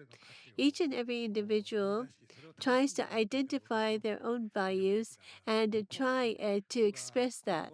And that is quite appealing. Finding a place where you can shine the most and doing challenges to expand that area and encountering people who shine to find new categories or domains. I think that's will be the most interesting value in human society.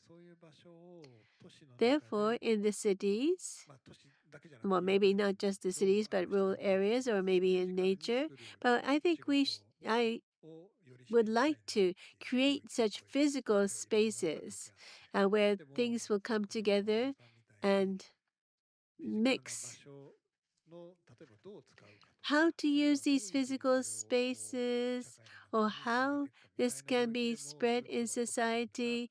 I think the same thing will be happening. Listening to the two here. Yes, thank you. Well, listening to your explanation, I think this it's not just this big narrative, but these small shining pieces can be created and cherished. What about both of you, Uchida-san or Suyama-san? Yes.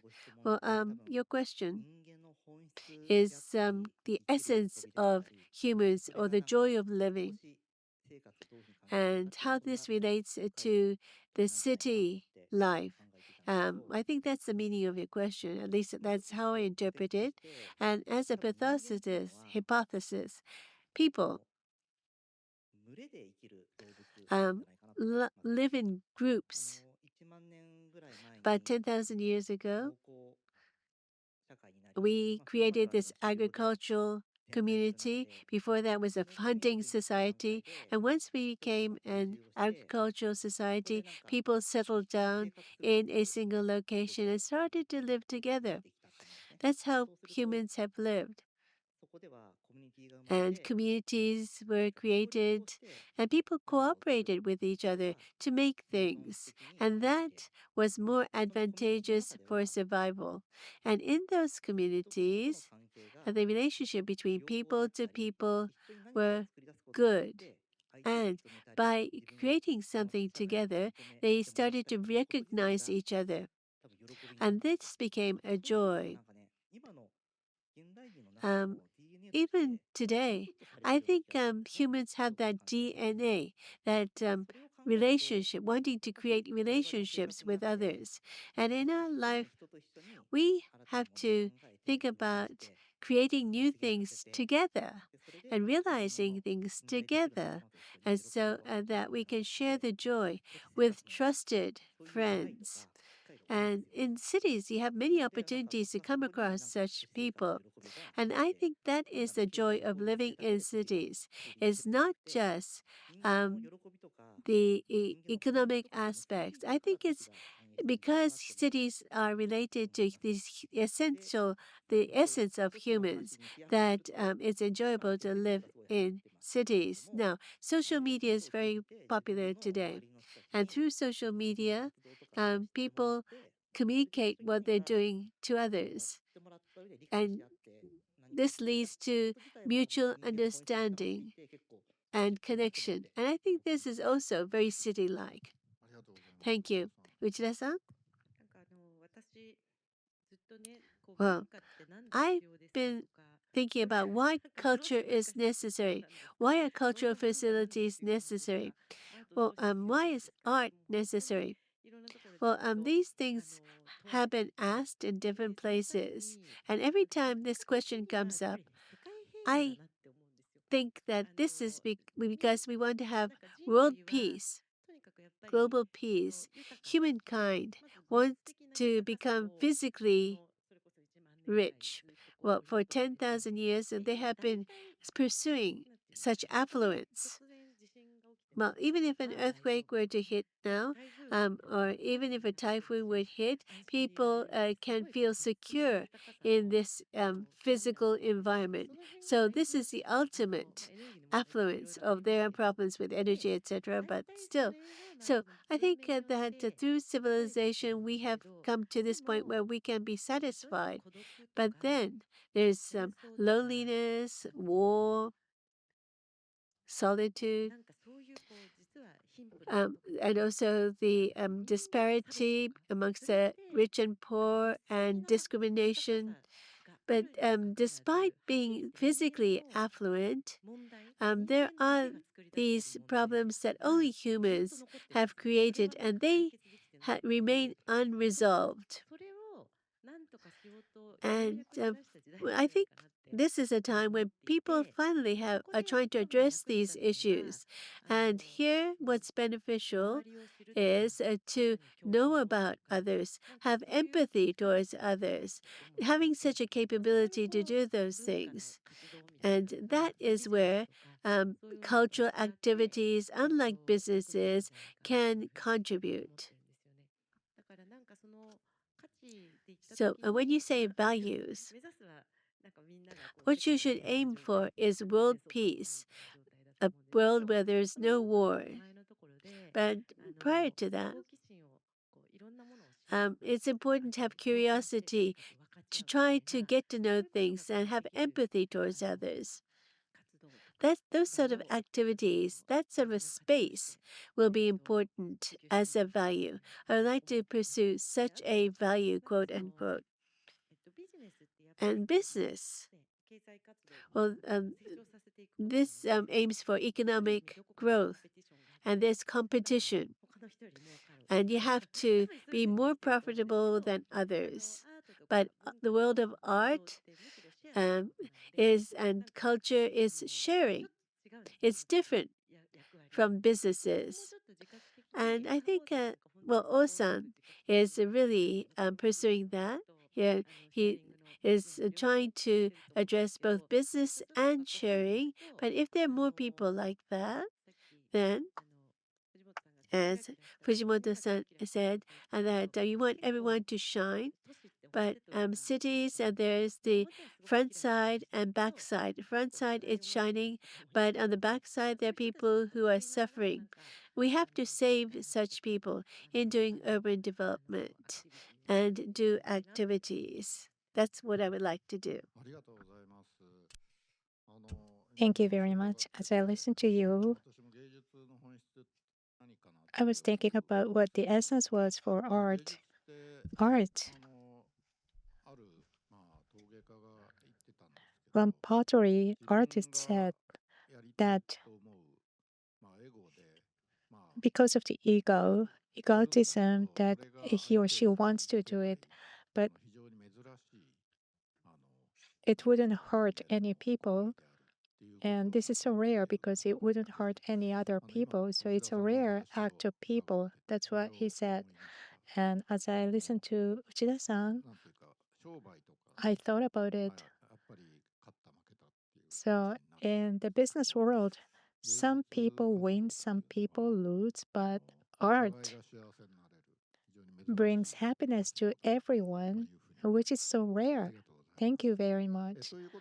Now it's almost time to close, but we would like to receive questions from the floor. Thank you very much. Well, it's so rare that those four people are on the stage together. My name is Sanada. I used to work for Molly Building and I was doing urban development with two of you too. Urban planning and committee design, large scale, and that is the title for today.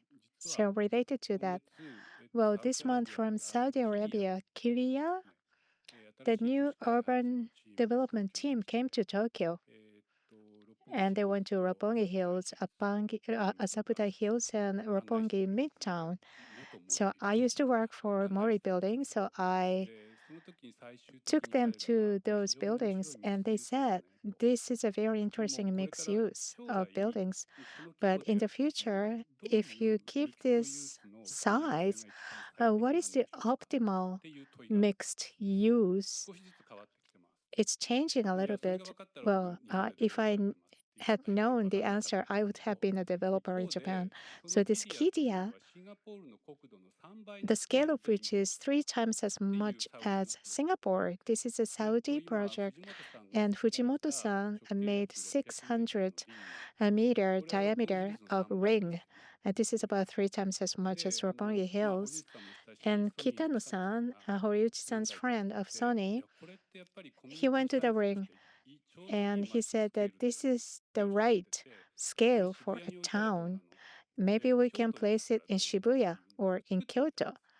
And I sent this idea to Kitano-san, and he said, "This is perfect.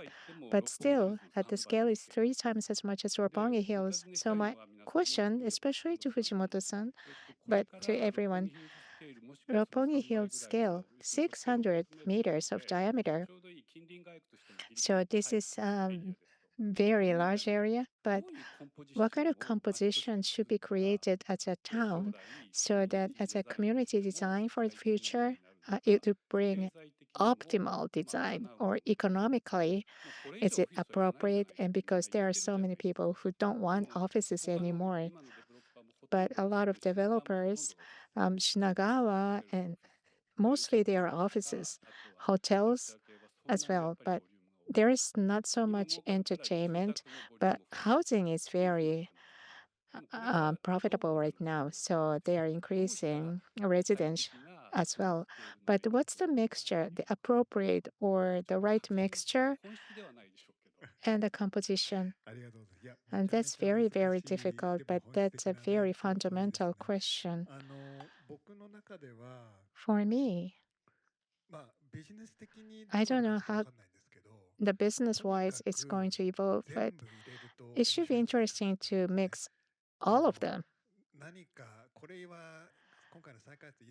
Something unnecessary for this redevelopment should be included because the attractiveness of the city is it has everything. Well, you said there is a dark side of the city, and including the dark side, you don't have to only have shiny things. You have dark side of the streets, and you have beautiful sides, parks and forests. Well, if I had this dream city, well, 700 meters of diameter, I want to put everything in there. But for this expo, I learned that, for example, Roppongi Hills is a mixture of many things, and I like that. And as was in the slide, we have this road of 1 meter in width and the winding road, and I love them. But for this expo, what I learned was this eye level exploration of a mixture, and also we can have a big square. At the same time, we need a place to see the entire city. That should give you some different indications as well. So if we don't have the ring, of course you can enjoy walking around, and the events and the pavilions would be fun, but you wouldn't know where you are. You cannot really see where you are standing at from the entire picture because you can circulate, you can walk around, and you have the diversity of changes as you walk around. It's not one view, this is multi views, but you can see the entire picture. So, the entire picture and individual elements, they are all mixed, but you have this comprehensive entire picture. If I could create such a town, it would be interesting. So, about your question, I would like to talk about future cities we create because people's living is going to be very different.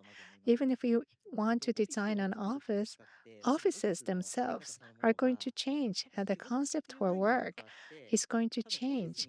Well, offices might be for workers to go to play, not to work. You can see people there and you can chat with each other and you can play together. And that is a place for offices.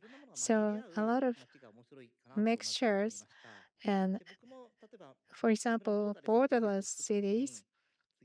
What I wanted to do is that, well, rather than having just one box of art museum in this borderless world, we have some rooms for accommodation, like a hotel, or you can eat there. It's not an art museum, but in an art museum, you have a hotel and it's not really categorized, but you can create a new community for diverse people. And I think we need such kind of facility.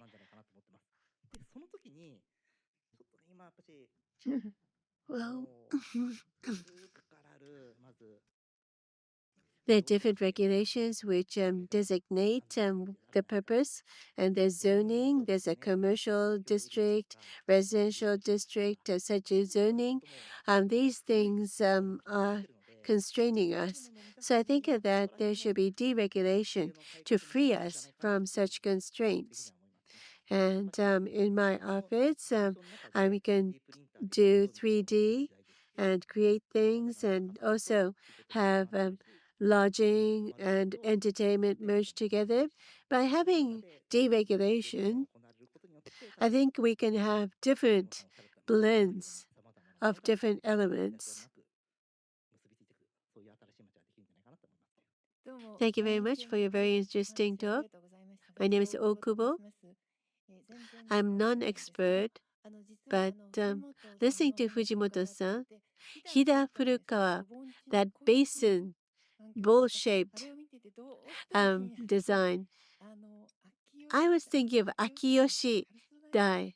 They have a lot of bumpy holes, and I think that I live there, and so that is the image that I have, and the limestone cave.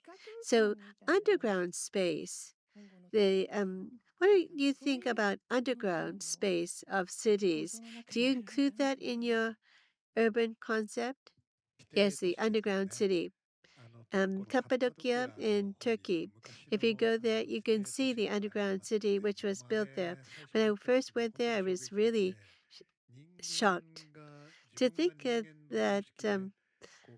Well, my common sense was totally different from what I saw there.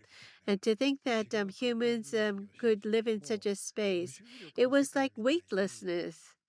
And there was a space which started to go downwards, and it was very interesting to look at that space.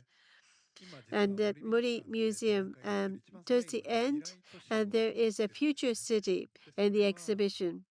And its sphere and it's also a small, about 3 meter diameter. The large one is about 200-meter diameter. And there are different spheres in between, and they're connected like bubbles and creating a city. That is might be realized in the 22nd century. But this sort of connection in space, this is something that has not thought of in the past, but I was reminded of Cappadocia, where the space was something out of common space. Well, you have space which goes horizontally, you have the next door room, but no, it went in a totally different direction. And it's similar to your space now, but it's something which is totally different, and yet they're connected. So I've get came to recognize that space can be connected like that, and it's not just the underground. Being able to move from your space to another space freely. I'm sorry I should have take up too much time. No, it's okay. Um, just a little bit more. Um, the reason why I thought about the future city is because today, ever since the Industrial Revolution, we have had retained this value. And we have this standardized format based on which we repeat the manufacturing process. So the chairs that you're sitting on, they're all the same size, they're all the same shape, because it's easy to make. But if you think about the size of your body, it should be changed. But if you custom make it, it'll be too much. So 100 years ago, they came up with this idea of a belt conveyor, making exactly the same thing one after the other. And nowadays, the buildings, so it's 4 floors, 5 floors, and they're almost the same. And the normal people won't find it difficult to use. But even if 90% of the people can use it, 10% of the people are excluded from that. And 90% of the people find it usable, but there might be some people tolerating, and they're forced to accept the norm. So this has continued for about 120 years in human history. Therefore, this is at the basis. But now we talk about diversity, the age of diversity. Now, we shouldn't impose the same frame onto others. We should rid of such values. I think we should question these values. And from there, we have to think about how to leapfrog. Maybe it could be the bubble space, all connected together with different sizes, different applications, different purposes, and you can move around freely, and you can use a small helicopter type of structure to fly around. So if such an urban environment were to be realized maybe in the 22nd century, then I think we will be able to provide diverse space for a diverse group of people. That is my proposal. I was reminded of that. And also, what's fundamental to our values, these things which we think are standard. You think that this is functional, and you have these floors laid out like on layers, and this is quite convenient. But this was a value that has been forced onto us. We haven't questioned these values. We've accepted it as is. And this has continued for a long time, but now is a time when maybe things are starting to change. This is something that I've been thinking about recently. Maybe. Well, you asked me what I want to do going forward.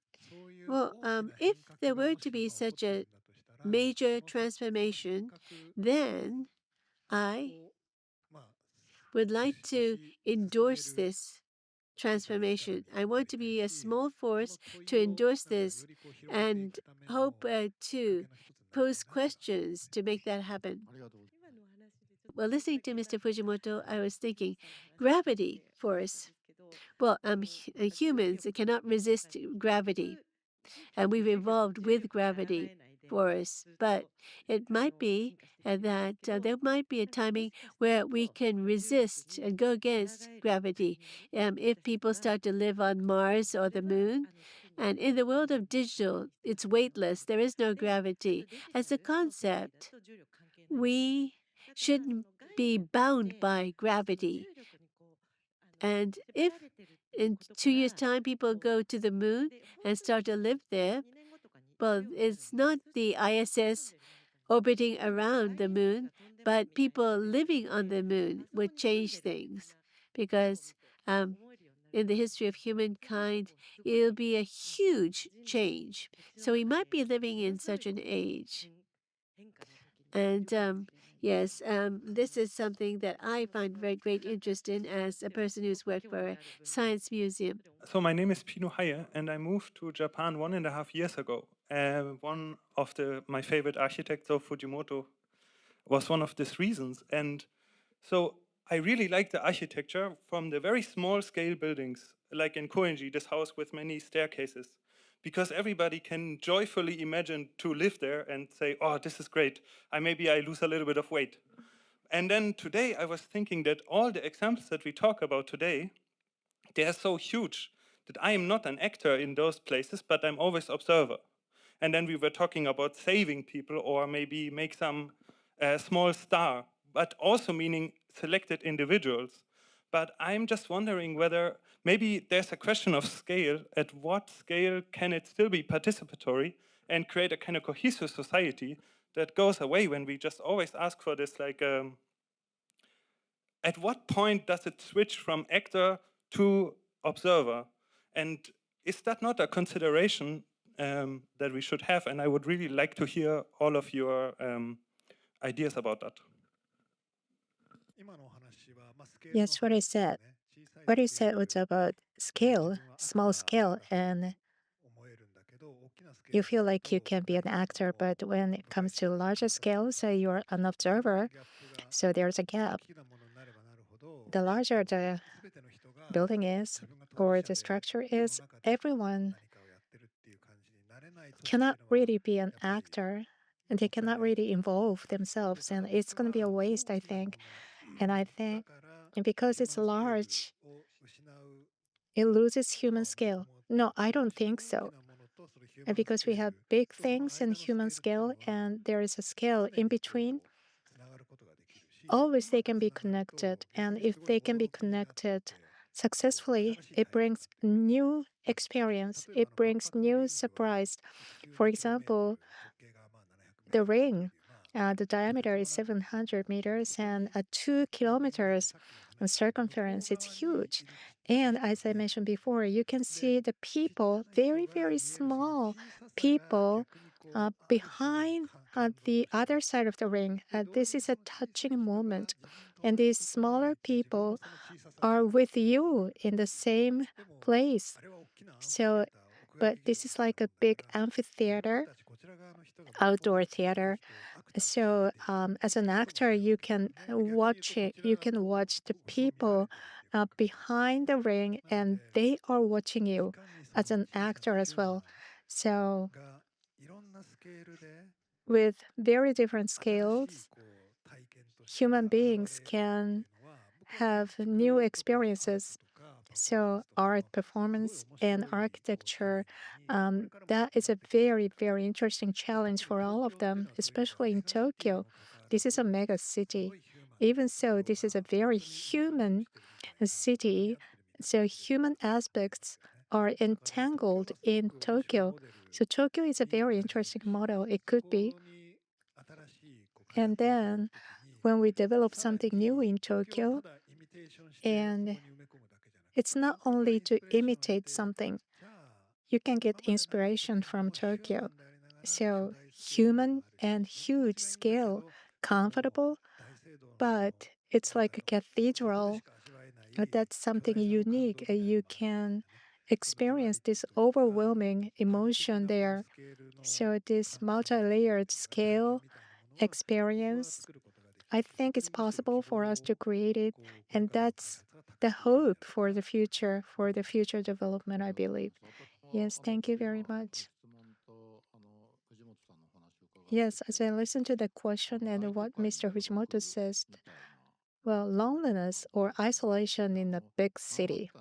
I thought about this. I used to live in Manhattan, and Manhattan and Tokyo were different. Manhattan gives you this sense of isolation, loneliness. Totally. But Tokyo is a little different. It's more human. that was my image. So that was how I felt. As I continue, I have an office in Paris. The city of Paris is really significant because I go back and forth.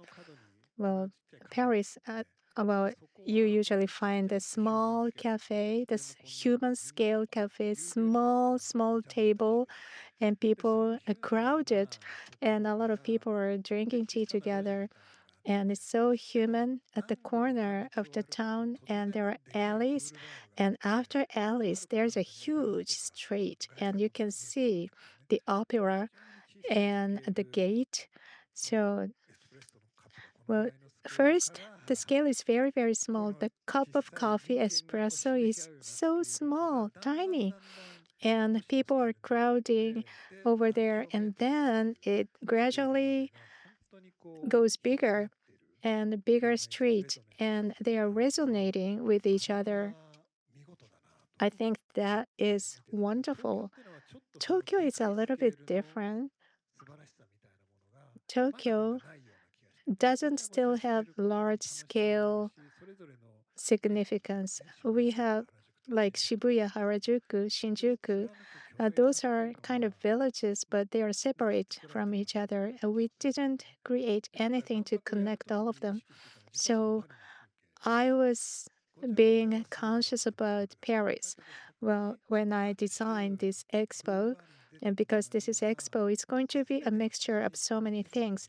But as in Boulevard in Paris, if everything can be connected to one big road, that would be wonderful. That was what I thought. Thank you very much. What about you? Thank you. Large scale city and isolation you feel. Well, in my presentation, I had to skip it. Digital and space. I wanted to talk about it. So, because of the advancement of mobility, we move more, but at the same time, everyone has a computer in your pocket and using your smartphone, and you know where you are, the orientation, and you can connect dots to go to your destination. So it's very different from the time when you were looking at the map to reach a destination. It's different. You know where you are, and the ties connection with the place for your first visit, you can even be connected. So beyond this connection, I think it's something very interesting. We can have more connections. Well, talking about the scale, one more scale is the scale of time. So the scale of time is small, and what's happening there, and a big scale of time, what's happening there are different. For example, when you think about a house, well, for shops, for example, well, there are not so many cafe owners who want to make a cafe that survives 100 years. But when you want to build something very big, like the ring as well, well, you can partially keep it, and you think about keeping it. So you have to design the time as well. Tokyo has such a long history and tradition. So there's this length in time. But we have smaller, shorter scale in Tokyo as well. To connect them is people, things, activities, I believe. I don't know what I wanted to talk about at this. To connect skills, that is people, human beings, we. So I think there are some spaces with very good design to connect people with wonderful sense of distance and if anything happens, some people can help you. This is a wide space, but you can experience such connection.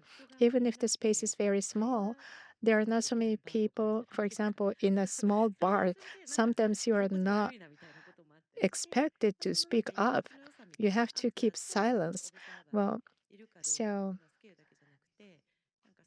if you're an actor or observer, it's not the matter of scale. The communication that you design that should change the actor or observer. So, as a designer of space, that's what I feel. Yes, thank you very much. So, with this, we would like to close the panel discussion. So, once again, thank you very much.